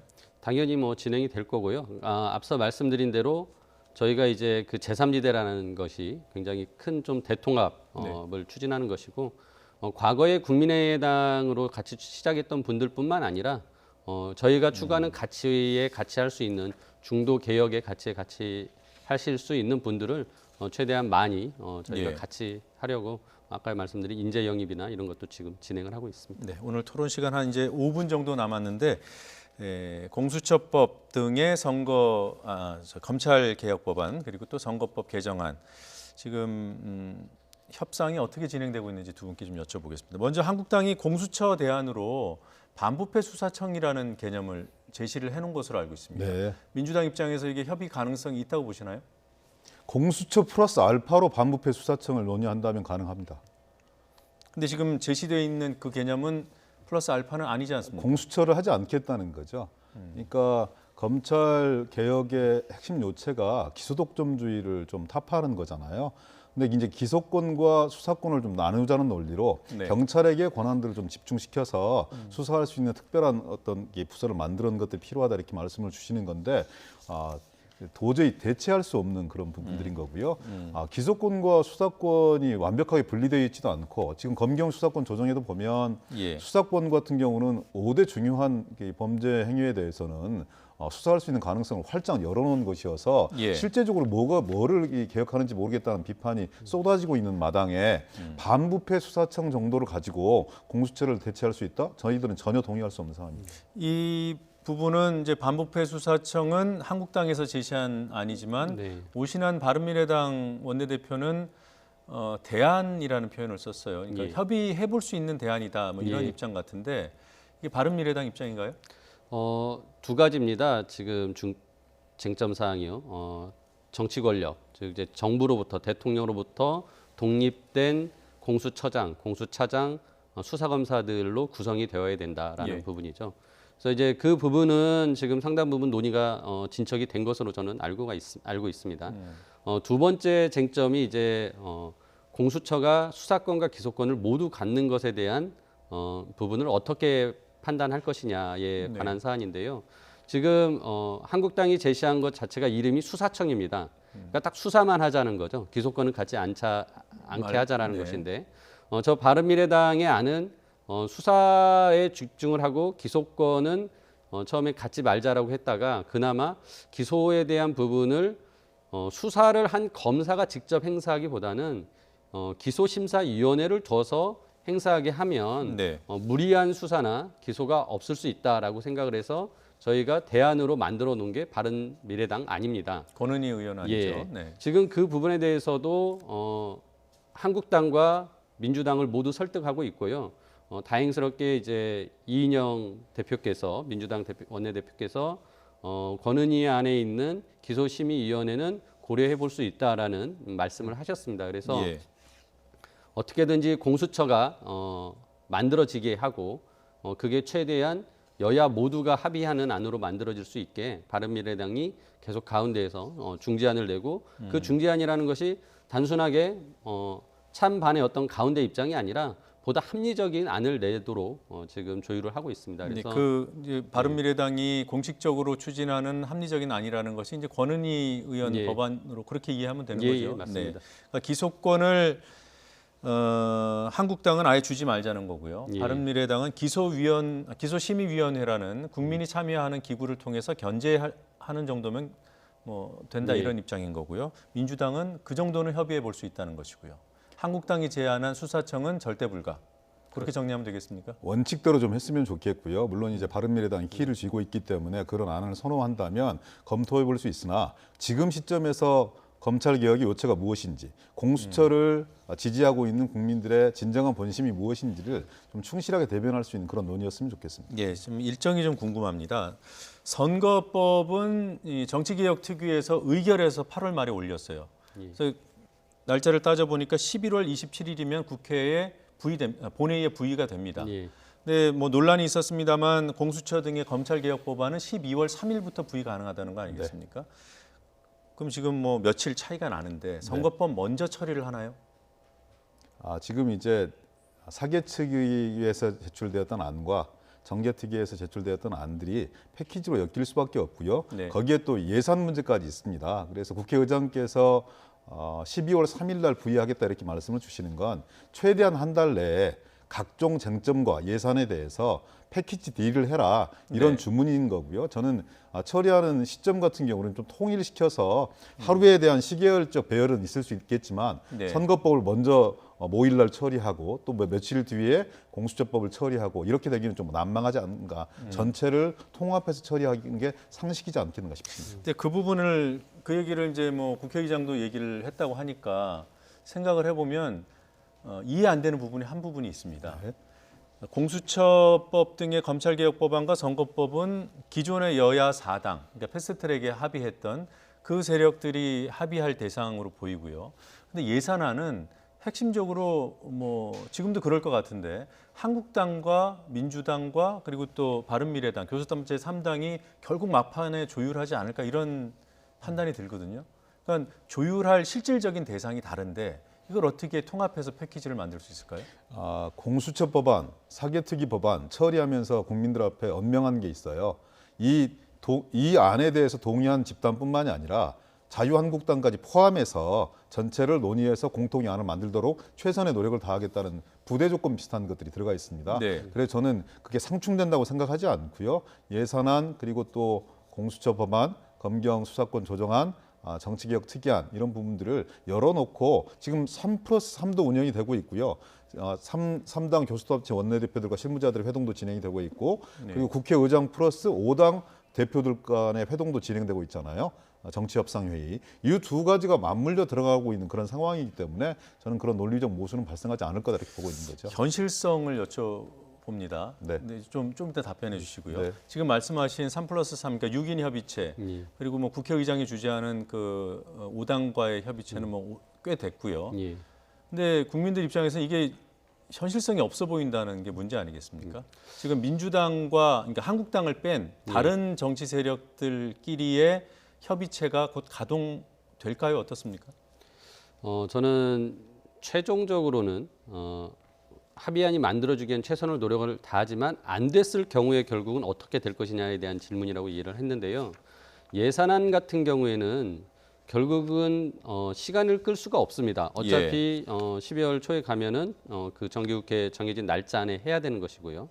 그리고 나머지 패스트트랙에 올려진 법안들도 마찬가지로 지금 부의된 날짜가 11월 27일, 12월 2일로 다 12월 3일로 네. 예, 다 이제 확정이 되어 있습니다. 따라서 결국은 그 날짜의 어떤 순서의 문제가 아니라 결국은 이것은 정해진 날짜에 치를 수밖에 없는 이제 우리가 그 목전에 두고 네, 있기 때문에 알겠습니다. 그 과정에서 결국은 어느 당이 합의가 되거나 되지 않더라도 결국은 다 본회의에서 표결이 될 진행이 수밖에 될 없다. 것이다. 그게 순차적으로라도. 현실이기 때문에 그 안에서 각자가 다 판단할 수밖에 없다라고 생각합니다. 예, 현실성이 있다고 보시는지 간단하게 부탁드릴게요. 시간이 지났습니다. 네. 밖에서 보기에는 논리적 모순이 있을 수 있다고 생각하지만 현실 정치의 입장에서는 어느 하나 포기할 수 없는 영역이거든요. 그러니까 자유한국당이 선거법, 공수처법에 대해서 강하게 반대하고 있는 것은 자신들의 정치적 목적들을 달성하기 위한 그런 방편일 수도 있는 것이고 예산안에서 어떤 반영을 시키고자 하는 그런 같이 저는 포함되어 있다고 생각하기 때문에 네. 어느 하나만을 고정적으로 반대해서 그것이 실현되지 않으면 모든 것을 걷어차는 그런 어리석은 행태는 하지 않을 거라는 그런 확신이 있어서 드리는 말씀입니다. 예, 두 분 말씀 여기까지 듣겠습니다. 네. 고맙습니다. 고맙습니다. 예, 감사합니다.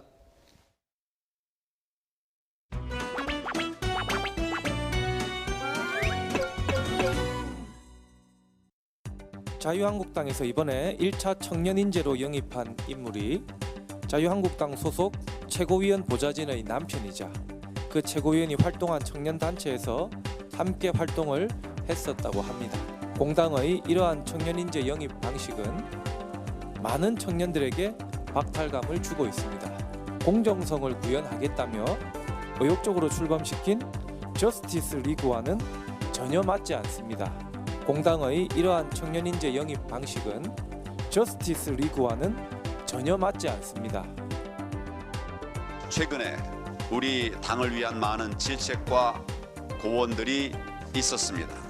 이를 경청하고 있습니다.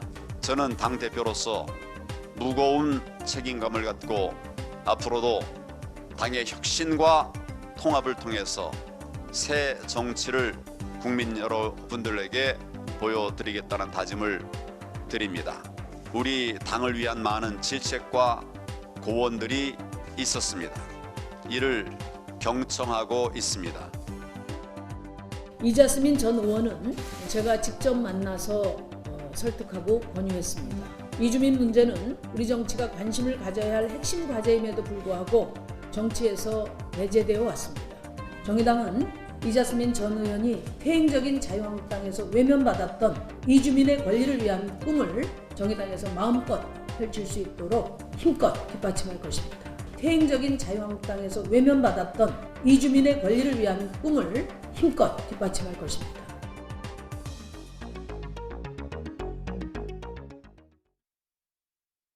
엄마, 이가탄. 친구야. 아버님, 이가탄. 많은 분들이 이가탄을 복용하고 계십니다. 잇몸병엔 이가탄. 효과도 만족도 역시 이가탄입니다. 아시죠?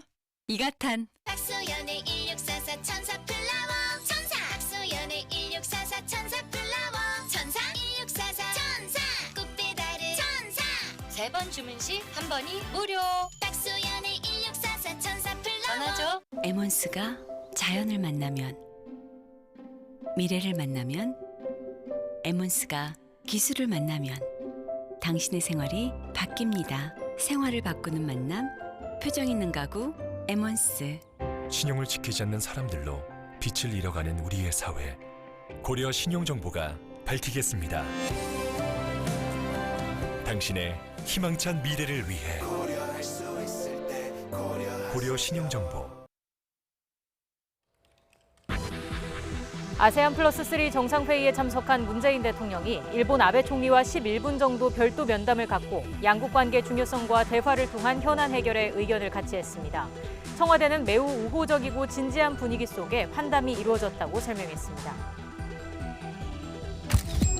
독도 해역 소방 헬기 추락 사고 닷새째를 맞아 해경과 해군은 함정 10여 척과 항공기 5대를 동원해 실종자 5명에 대한 수색 작업을 계속하고 있습니다.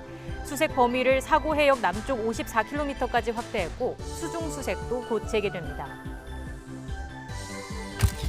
공관병 갑질 논란 등으로 자유한국당 영입이 보류된 박찬주 전 육군대장이 기자회견을 열고 지역구 출마 의사를 밝혔습니다. 하지만 갑질 의혹을 제기한 시민단체 대표에게 삼청교육대에 가야 한다고 말해 논란이 커지고 있습니다. 조국 전 법무부 장관의 부인 정경심 교수의 구속 만기일이 일주일 앞으로 다가오면서 조 전 장관의 소환이 초읽기에 들어갔습니다. 검찰은 조 전 장관이 민정수석 당시 유재수 전 부산시 부시장 감찰을 중단시켰다는 의혹과 관련해서는 금융위원회를 압수수색하고 있습니다. 미세먼지가 집중되는 12월을 앞두고 오늘 한중 환경장관이 대기질 향상을 위한 양국 협력 방안을 논의하고 있습니다. 이낙연 총리는 대기오염 포럼에서 한중일 3국의 미세먼지 연구 결과가 이달 중 공개된다고 밝혔습니다. 토트넘의 손흥민 선수가 깊은 백태클로 프리미어리그 진출 이후 두 번째 퇴장을 당했습니다. 태클을 당한 고메즈 선수는 발목이 골절됐고 손흥민 선수는 죄책감에 눈물을 보였습니다. 프랑스 리그에서 뛰고 있는 황의조 선수는 한 골 한 도움을 기록했습니다. 이른바 공관병 갑질 논란으로 자유한국당 영입이 보류됐던 박찬주 전 육군대장이 오늘 기자회견을 열고 총선 출마 입장을 밝혔습니다. 하지만 감은 공관병이 따는 것이라거나 갑질 의혹을 제기한 시민단체 대표를 향해 삼청교육대에서 훈련 한번 받아야 한다는 말까지 내뱉어 논란은 더욱 커지는 양상입니다. 국회 취재기자 연결돼 있습니다. 나연수 기자. 네, 국회입니다. 네, 갑질 논란 해명하려다가 삼청교육대 논란을 만든 게 아닌가 싶습니다.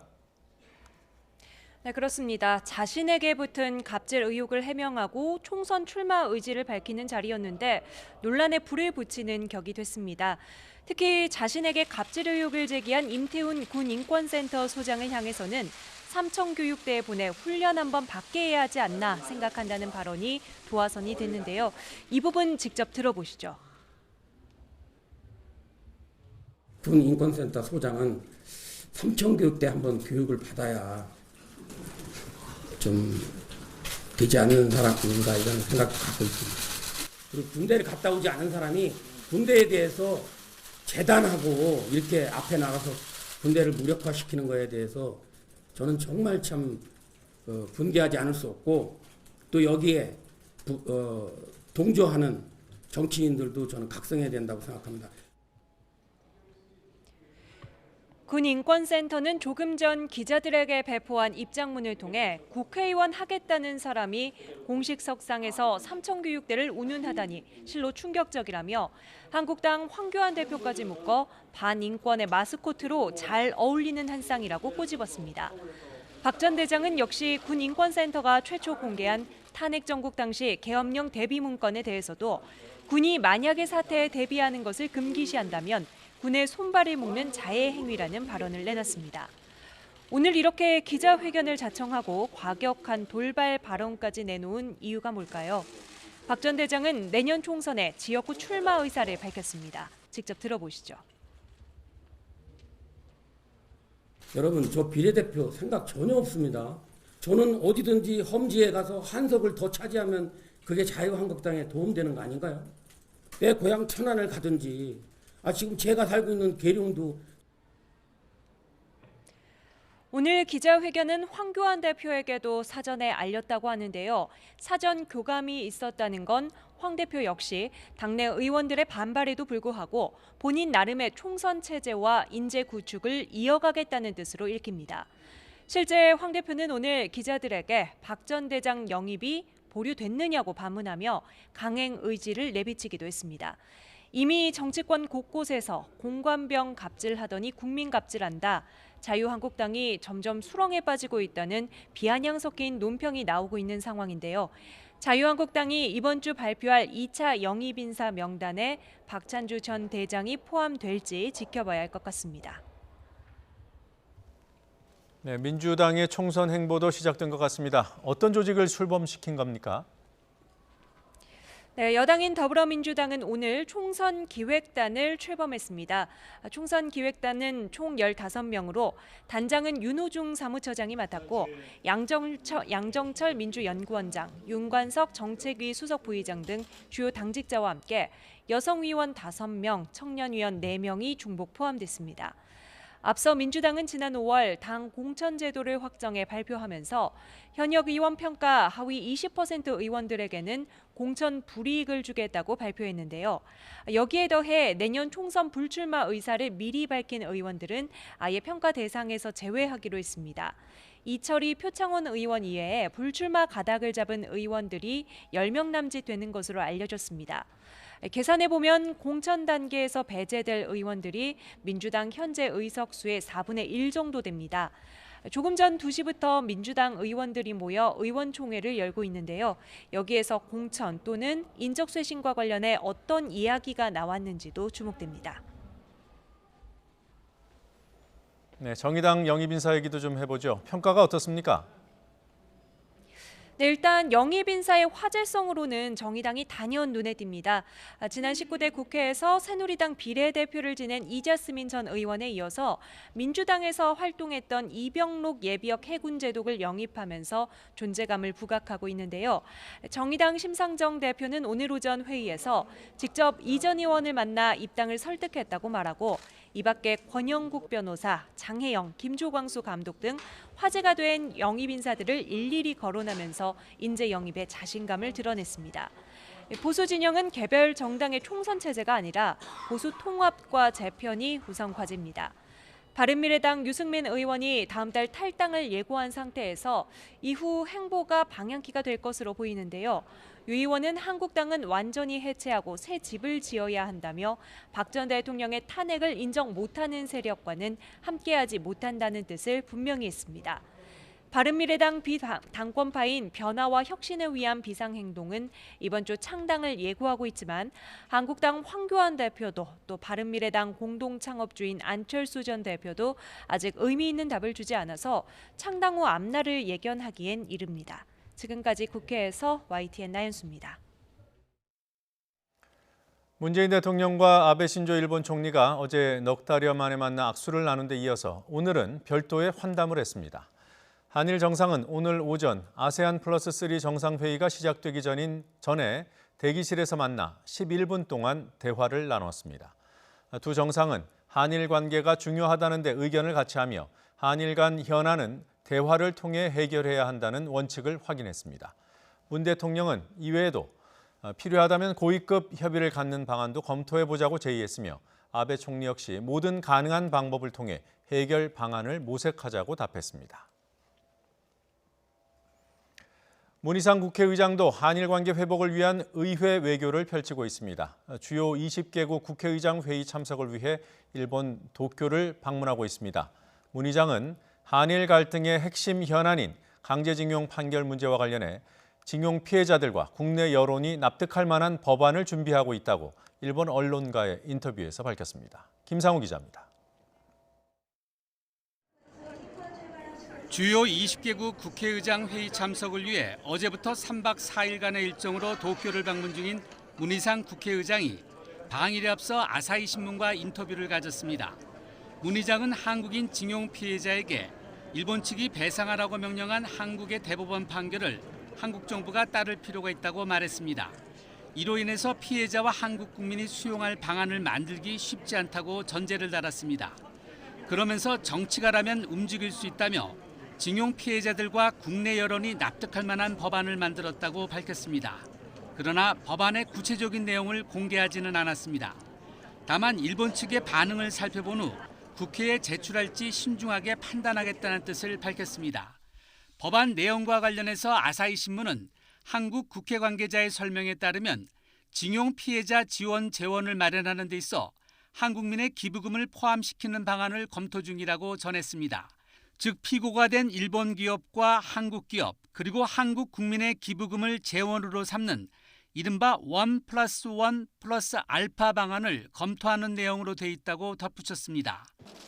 앞서 한국 정부는 한일 양국 기업의 자발적인 출연금으로 재원을 조성해서 피해자에게 위자료를 지급하는 이른바 1+1 안을 일본 정부에 제안했으나 일본 측이 거부한 바 있습니다.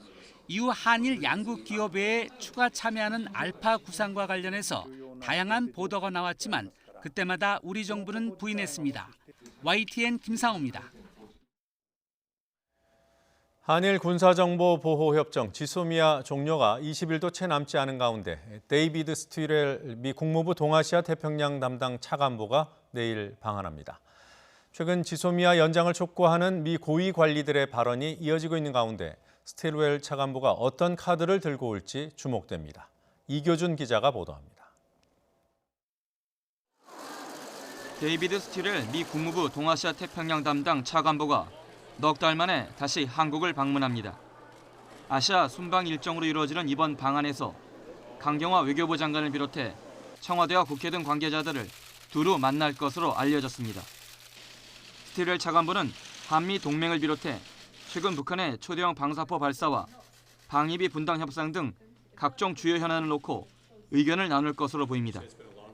특히 지난 7월 방한 때보다 한일 관계가 더 나빠진 상황에서 오는 23일 지소미아 종료를 앞두고 있어 어떤 메시지를 전할지 주목됩니다. 스틸 차관보는 지난달 26일 도쿄에서 가진 기자회견에서 지소미아가 한미일에 유익한 것으로 한일 양국이 한층 폭넓은 관점에서 이 문제를 보면 좋겠다고 말했습니다. 이에 따라 이번 방한 중 한미일 삼각협력의 중요성을 거듭 강조하며 우리 정부의 지소미아 연장 필요성을 설득할 것으로 전망됩니다. 지소미아 종료일이 다가오면서 미국 정부는 갈수록 압박 수위를 높이는 분위기입니다. 마크 네퍼 미 국무부 부차관보는 지난 2일 이온 게이자 신문과의 인터뷰에서 한일 관계 경색에도 불구하고 지소미아는 반드시 유지해야 한다고 강조했습니다. 네퍼 부차관보는 한일 갈등 상황으로 행복한 사람들은 베이징과 모스크바, 평양에 있다며 우리 정부를 우회적으로 압박했습니다.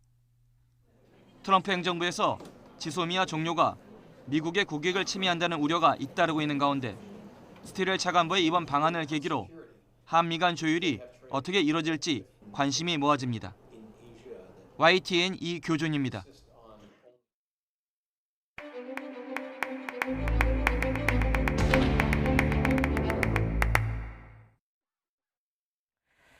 독도 인근 해역에서 소방 헬기가 추락한 지 닷새째입니다. 오늘도 실종자 5명을 찾기 위한 수색이 이어지고 있습니다. 앞서 사고 해역에서 수습한 시신 2구의 신원은 부기장과 정비사로 확인됐습니다. 취재기자 연결해서 자세한 소식 알아보겠습니다. 지환 기자. 네, 전국부입니다. 네, 오늘 수색 작업은 어떻게 이루어지고 있습니까? 네, 해경과 해군은 함정과 항공기를 투입해서 수색을 벌이고 있습니다. 수색 범위는 사고 해역에서 남쪽으로 54km 아래까지 확대가 됐습니다. 전체 면적은 2,900제곱킬로미터에 달합니다. 드론도 띄워서 독도 인근 해안가도 정밀 수색하고 있습니다. 기상 악화로 어제 오후부터 중단된 수중 수색은 날씨가 나아진 대로 다시 시작한다는 계획입니다. 독도 앞바다에 내려진 풍랑주의보는 오늘 새벽 해제됐는데요. 물결이 여전히 높습니다.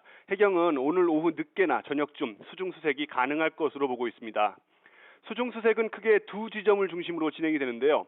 첫 번째는 어제 헬기 동체가 인양된 곳 주변입니다. 동체를 끌어올리던 중에 내부에서 발견된 실종자 시신이 유실된 것으로 추정되기 때문입니다.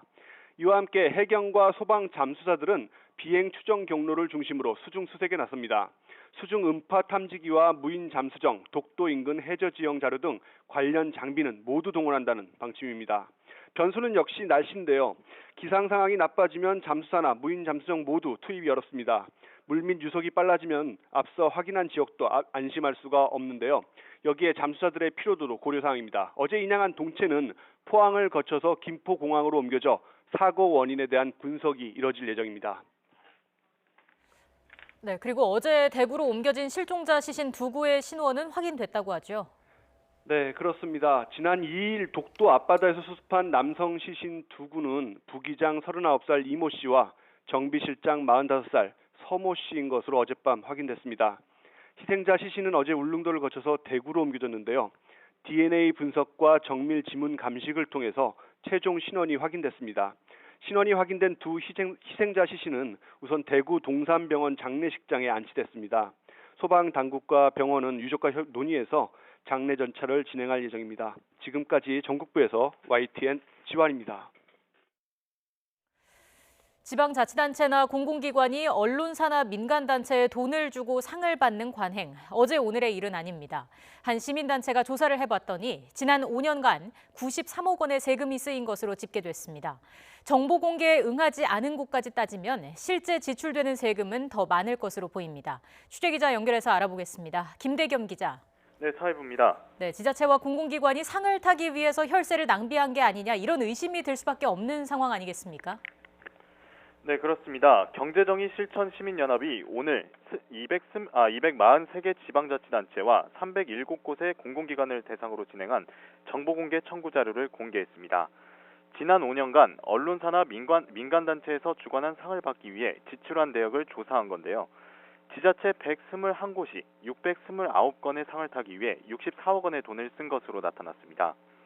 기초자치단체의 경우 전북 고창군이 3억 3천만 원으로 가장 많았고 경북 김천시가 2억 9천만 원, 충북 단양군이 2억 5,500만 원으로 뒤를 이었습니다. 광역자치단체 역시 대구시 1억 4,300만 원과 부산시 9,100만 원, 인천시 7,200만 원을 지출했습니다. 공공기관이라고 크게 다르지 않았습니다. 전체적으로 44억 원 가까이 있었는데 국민건강보험공단이 4억 1,400만 원으로 가장 많았고 인천국제공항공사 3억 5,600만 원, 국민연금공단이 2억 7,900만 원으로 뒤를 이었습니다. 시상을 주관한 주요 언론사가 지자체에 보낸 공문도 함께 공개됐는데요. 여기에는 상을 주겠다며 행사 진행비와 홍보비 등의 명목으로 수백만 원의 돈을 요구하는 내용이 담겨 있었습니다. 경실련 측은 현재 주요 언론사에서 진행하는 시상식 수만 해도 160개가 넘는데 이름과 내용이 비슷한 상을 하나라도 타기 위해 지자체들이 세금을 건네고 있다고 비판했습니다. 경실련은 이번에 정보공개 청구에 응하지 않은 곳을 모두 따지면 실제 금액은 100억을 넘을 것으로 추산했습니다. 네, 이렇게 돈을 주고 상을 받는 건 결국 지자체장이나 기관장의 실적 홍보 때문에 그런 거겠죠? 네, 그렇습니다. 지난해 치러진 제7회 지방선거에서 재선에 성공한 지자체장 79명 가운데 62%인 49명이 자신의 선거 공보물에 지자체의 수상 실적을 넣은 것으로 나타났습니다. 예를 들어 고창군의 경우 한 중앙일간지와 경제지가 공동으로 주관하는 브랜드상 시상식에서 복분자로 9년 연속 대상을 받았는데요. 당시 지자체장들은 자신의 선거 공보물에 이 시상 내역을 적어 놓았습니다. 지자체장의 실적 홍보를 위해 세금을 낭비한 것 아니냐는 비판을 피할 수는 없는 대목입니다. 심지어 경북 군위군과 칠곡군, 그리고 전남 담양군 등 7개 지자체에서는 지자체장의 개인 수상을 위해 수천만 원을 쓴 것도 이번 조사에서 드러났습니다. 경실련 측은 이번 조사 결과를 바탕으로 국민권익위원회에 실태조사를 청구하고 일부 지자체장에 대해선 검찰에 고발할 예정이라고 밝혔습니다. 지금까지 사회부에서 전해드렸습니다. 오늘 내륙은 맑고 일교차 큰 전형적인 가을 날씨가 이어지고 있습니다. 미세먼지 걱정 없이 공기도 깨끗하다고 합니다. 날씨 알아보겠습니다. 신미림 캐스터. 네, 야외 스튜디오에 나와 있습니다. 네, 오늘 바깥 활동하기 참 좋다고요? 네, 맑은 하늘에 깨끗한 공기, 선선한 바람까지 오늘 내륙 지방은 완연한 가을을 느끼기 참 좋은데요. 하지만 여전히 큰 일교차에는 주의가 필요합니다. 현재 서울 기온은 19.3도로 선선하지만 해가 지고 나면 기온이 빠르게 떨어지면서 쌀쌀해지겠는데요. 퇴근길에는 겉옷으로 체온 조절 잘 해주시기 바랍니다. 오늘 내륙 지방은 종일 맑은 하늘이 함께하겠습니다. 다만 제주도는 밤까지 20에서 60mm의 비가 내리겠고요. 남해안 지역도 산발적으로 빗방울이 떨어지는 곳이 있겠습니다. 내일도 대체로 맑은 날씨가 이어지겠고 아침에는 쌀쌀하겠습니다. 아침 기온 서울이 9도, 대전이 7도, 광주 10도로 오늘과 비슷하겠습니다. 낮에는 기온이 크게 올라서 일교차가 10도 안팎으로 크게 벌어지겠는데요. 서울의 낮 기온은 18도, 광주가 20도, 부산 21도 등으로 오늘과 비슷해 선선하겠습니다. 이번 한 주간 내륙은 비 소식 없이 대체로 맑은 날씨가 이어지겠습니다. 다만 절기 입동인 금요일에는 서울의 아침 기온이 3도까지 뚝 떨어지는 등 올가을 들어서 가장 쌀쌀할 전망입니다. 미세먼지 걱정은 덜었지만 아침과 낮의 기온차가 크게 벌어지고 있는데요. 감기 등 환절기 질환에 걸리지 않도록 각별히 주의해 주시기 바랍니다. 지금까지 상암동 야외 스튜디오에서 YTN 신미림입니다. 프랑스 루르드. 독일의 노르데나우보다 더 신비한 물을 찾았다. 황금빛 금진소.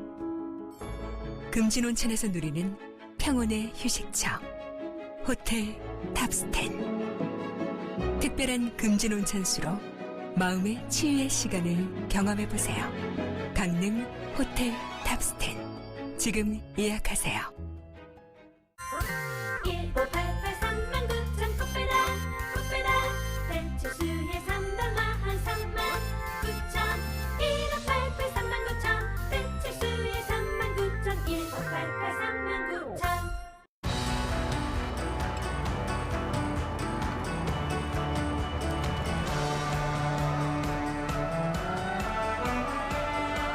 가볍고 따스하게 Live different.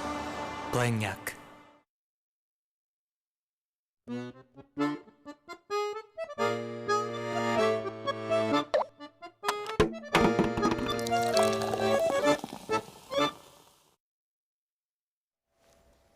문재인 대통령은 며칠 뒤에 임기 반환점을 돌게 됩니다. 문 대통령 집권 후반기의 최우선 국정과제가 무엇인지 여론조사를 실시했습니다. 경제 활성화를 최우선으로 보는 여론이 가장 컸습니다. 권력기관 개혁이라는 여론도 작지 않았습니다. 최우선 국정과제, 여권이 흔들렸던 국정동력을 추스르는 과정이라는 점, 그리고 총선이 다가오고 있다는 점에서 의미가 커질 수밖에 없는 정치 의제로 보입니다. 숫자의 정치, 더 여론에서 오늘 짚어봅니다. 이택수 리얼미터 대표, 박시영 윈지코리아 컨설팅 대표 자리하셨습니다. 어서 오십시오. 안녕하세요. 안녕하세요. 네, 먼저 대통령 국정 수행 지지도 함께 확인하고 오겠습니다. 네, 10월 5주차 정기조사 5주차 결과입니다. 부정평가가 49.1%로 긍정평가에 비해서 소폭 높았습니다. 긍부정 격차, 부정이 우세한 상황이 11주째 이어지고 있고요. 다만 격차는 많이 좁혀졌습니다. 네, 지난주 한 주간의 변화 보겠습니다. 정 가운데 있는 수요일 긍정평가가 부정평가를 한때 앞지르기도 했습니다만 주 후반으로 가면서 다시 부정평가가 상승하는 모습을 확인할 수 있었습니다. 네, 대통령 국정 지지도 변화, 이 대표님 어떤 특징을 짚어볼 수 있을까요? 가장 크게는 이제 부정평가가 50% 아래로 8주 만에 떨어졌습니다. 네. 지난 10월 둘째 주에는 이제 부정평가가 56.1%까지 네. 오르면서 긍정평가가 이제 40% 초반, 문재인 대통령 득표율 41% 근접하면서 결국에는 이제 조국 전 장관이 물러났고 네. 그 이후부터는 지금 3주째 긍정평가는 늘어나고 부정평가는 줄어드는 상황이 이어지고 있는데요. 예. 네. 부정평가가 50% 아래로 떨어졌다는 점에서는 이제 청와대 입장에서는 한숨 돌릴 수 있는 계기가 될 텐데 지난주에는 이제 조국 정국에서 애도 정국, 조문 정국 이런 상황이 돼서 문재인 대통령 모친상 때문에 여야 정국이 조금은 강대강 국면이 좀 소강 상태에 이르는 주중까지의 모습이 보였는데 주반에는 북한의 이제 발사체 발사 소식과 또 조국 전 장관 동생 구속 소식 때문에 또 후반엔 좀 빠지는 모습을 나타내기도 했습니다. 예, 앞서 그래픽 통해서도 보셨습니다마는 10월 2주차 때 긍부정 격차가 15%포인트 가까이 벌어졌다가 지금은 1%대로 많이 좁아졌습니다. 네, 어떤 여론조사는 이 추세가 중요하다고 하지 않습니까? 그러니까 이제 조국 정국 이전과 비교해 보면 네. 거의 한 95% 수준은 회복했다 지지율이 이렇게 네. 좀 보여지고요. 그러면 주로 어떤 층들이 이렇게 회복세를 띠고 있느냐 봤더니 역시 중도층이었습니다. 예. 지난주 대비 4.8%포인트가 올랐거든요. 그래서 중도층이 조국 정국 과정에서 굉장히 동요가 심했는데 이들이 국정 지지세로 지지하는 현상으로 좀 돌아오고 있다. 그런 측면에서 이제 이번 주면 집권 2년 반이 지납니다. 딱 절반이 예. 지나는데 집권 이제 후반기를 앞두고 안정적인 국정 동력을 확보했다. 네. 이런 측면에서 의미가 있다고 보여집니다. 예, 조금 전에 말씀하셨던 그 좀 더 세세한 회복 비율 네. 어느 정도까지 올라왔는지는 좀 이따 좀 보기로 하고요. 지난주에 영향을 미쳤던 뉴스들 잠시 말씀해 주셨습니다만 언급하신 그 모친 별세라든가 네. 그 발사체 발사라든가 이거 이외에 또 어떤 뉴스들이 있었습니까? 지지율 이제 상승에는 이제 문재인 대통령 혹은 민주당이 이제 잘해서 오른 측면도 있지만 또 보수 야당이 좀 비판적인 논란에 휩싸였을 때 반사익적인 측면으로 오르기도 하는데요. 한국당이 이제 일단 악재가 있었습니다. 문재인 대통령 관련된 비하 동영상이 논란이 됐었죠. 네. 그다음에 인재 영입 관련해서 오늘도 이제 박찬주 전 육군 대장 관련된 기자회견 소식이 나왔습니다만 이 부분은 한국당에는 좀 불리하게 작용할 가능성이 있고 또 당청에는 지지율 상승의 요인으로 작용할 수 있는 부분이죠. 그리고 이제 검찰개혁법 본회의 부의 연기 소식이 긍정적으로 영향을 미쳤을 가능성이 있고요. 이제 말씀드린 북한의 이제 조위문 전달 후에 바로 방사포가 발사가 됐다라는 점 예. 부정평가를 높이는 요인으로 작용했을 수가 있습니다. 그리고 이제 조국 전 장관 동생 구속 소식이라든지 부정적인 요인이 있었고요. 국회의원 정수 확대 논란은 이제 여야 간의 뭐 입장이 워낙 확연하게 지금 다르기 때문에 네. 긍정적인 요인과 부정적인 요인이 혼재돼 있을 가능성이 네. 있고요. 그다음에 고교 무상교육 법안 국회 통과 소식도 역시 여야 모두에 지금 계속적인 어떤 논란이 될 수 있는 부분이라고 할 수 있겠습니다. 이게 이제 대통령에 대한 비판은 야당 입장에서는 능히 할 수 있는 거 아닙니까? 예. 비판할 수 있는데 이게 어떤 정도껏 해야 하거든요. 국민의 상식선이라는 게 있습니다. 네. 그거를 지나치면 굉장히 오만하게 비춰집니다. 그런데 그 정광훈 목사라 이런 분들이 굉장히 격한 발언을 많이 했는데 거기에 이제 황교안 대표나 나경원 원내대표가 참여하지 않았습니까? 그게 결국 얹혀가려고 한다는 이미지를 준 거죠. 그리고 이제 동영상 문제도 비아냥거리는 동영상도 있었고요. 그다음에 이제 공천 가산점이라든가 그다음에 영입인사의 박찬주 논란들 이런 걸 거치면서 야 한국당이 굉장히 오만해졌구나, 교만해졌구나 예. 이런 이미지가 형성된 게 아닌가. 그래서 결국 조국 정국 과정에서 대통령한테 민심이 경고를 줬지만 완전히 버린 건 아닌데 한국당이 좀 착각을 한 게 아닌가, 오판을 했다. 저는 이렇게 생각이 듭니다. 예. 그 결과로 특히 중도층의 여론이 많이 회복됐다고 말씀하셨잖아요. 네. 연령대별로는 어떻습니까? 연령별로 우리가 살펴봤더니 주로 이제 30대, 20대들은 거의 회복이 됐습니다. 예. 그러니까 20대 같은 경우는 8월 첫째 주에 51.2에서 50.0 거의 회복된 거죠. 네. 그리고 30대 같은 경우도 56.6대 56.5 거의 대동소이합니다. 네. 다만 이제 40대 같은 경우가 63.5에서 58.0이니까 40대에서 좀 아직 회복이 덜 됐고요. 60세 이상에서 38.5에서 34.1이니까 60세 이상에서 좀 회복이 덜 됐는데 50대도 네. 거의 47.6대 45.8이니까 많이 회복됐다. 결국 40대와 60세 이상에서 아직 회복세가 조금 남아있는 더딘 네. 그런 상황입니다. 예. 성향별로도 좀 볼까요? 네, 성향별로 봤더니 진보층은 오히려 더 올랐습니다. 78.2에서 79.1로 보수층도 20.9대 19.3이니까 거의 대동소이하고요. 네. 네. 다만 이제 중도층이 49.1에서 45.1이니까 4%포인트가 하락 현상이 나타나고 있는데 결국 중도층에서 앞으로 다 회복을 아직 못한 상태이기 때문에 여전히 중도층 회복하는데 주요 과제가 남아 있다 이렇게 봐야 할 것 같습니다. 예. 지난주에 40% 이제 긍정평가가 40% 넘었는데 이번 주에도 45까지 올랐고요.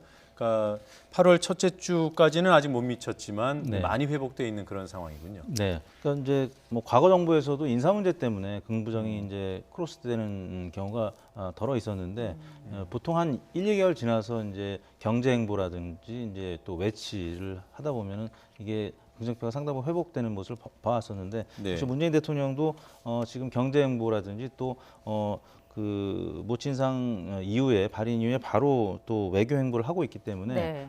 국민들이 이제 그런 내용들을 긍정적으로 바라봤다는 것이겠죠. 그래서 중도층도 지금 말씀하신 대로 조금씩 회복하는 양상을 나타내고 있는 것 같습니다. 예. 이번 주는 어떤 뉴스에 집중할 필요가 있을까요? 일단 외교 변수가 하나 있죠. 대통령께서 아세안 정상회의 참석을 하고 있기 때문에 네. 이게 미칠 효과가 있을 것 같고 무엇보다도 경제 심리라고 얘기하는데 반도체에서 수출이 회복세다 이런 어떤 전망이 나오고 있어요. 이거는 네. 뭐 대통령 입장에서 긍정적일 것 같고요.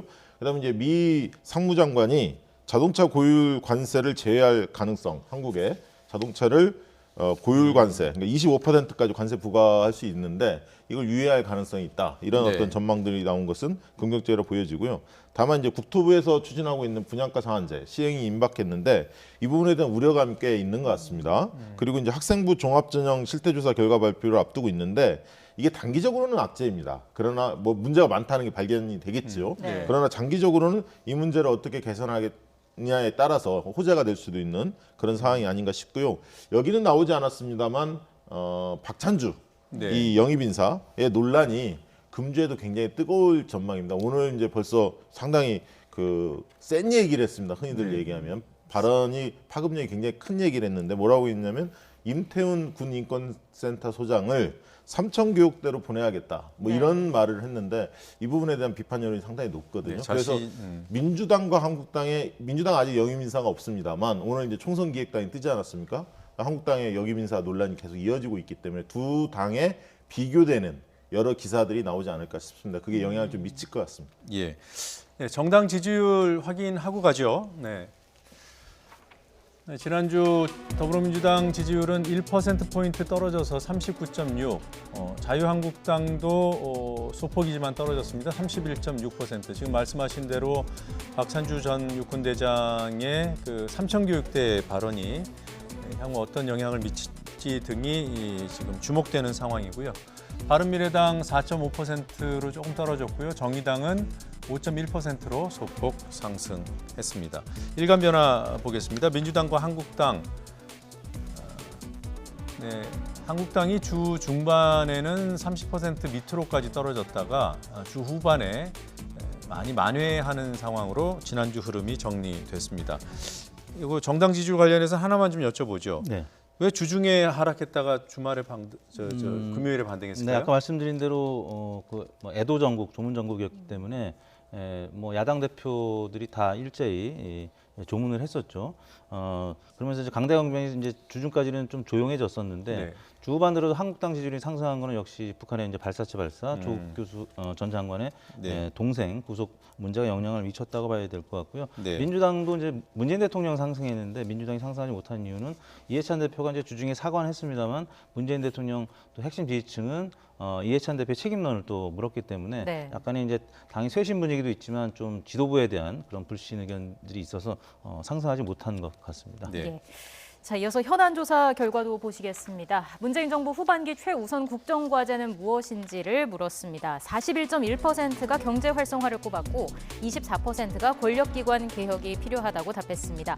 국민통합, 공정사회 실현, 한반도 평화 등이 뒤를 이었습니다. 자, 민주당을 지지하는 사람들 중에서는 권력기관 개혁을 중요시하는 여론이 높았고요. 한국당 지지층에서는 경제 활성화를 택한 비율이 월등히 높았습니다. 정치 성향별로 나눠봤을 때도 진보층은 개혁 쪽에, 보수층은 경제 쪽에 힘을 실었습니다. 중도층은 경제 활성화가 중요하다는 인식이 더 강했습니다. 연령별로도 차이가 있었습니다. 2030 세대는 개혁 요구가 오차범위 내에 근소하게 높았고 4050 세대 그리고 60세 이상에서는 경제 쪽이 우세했습니다.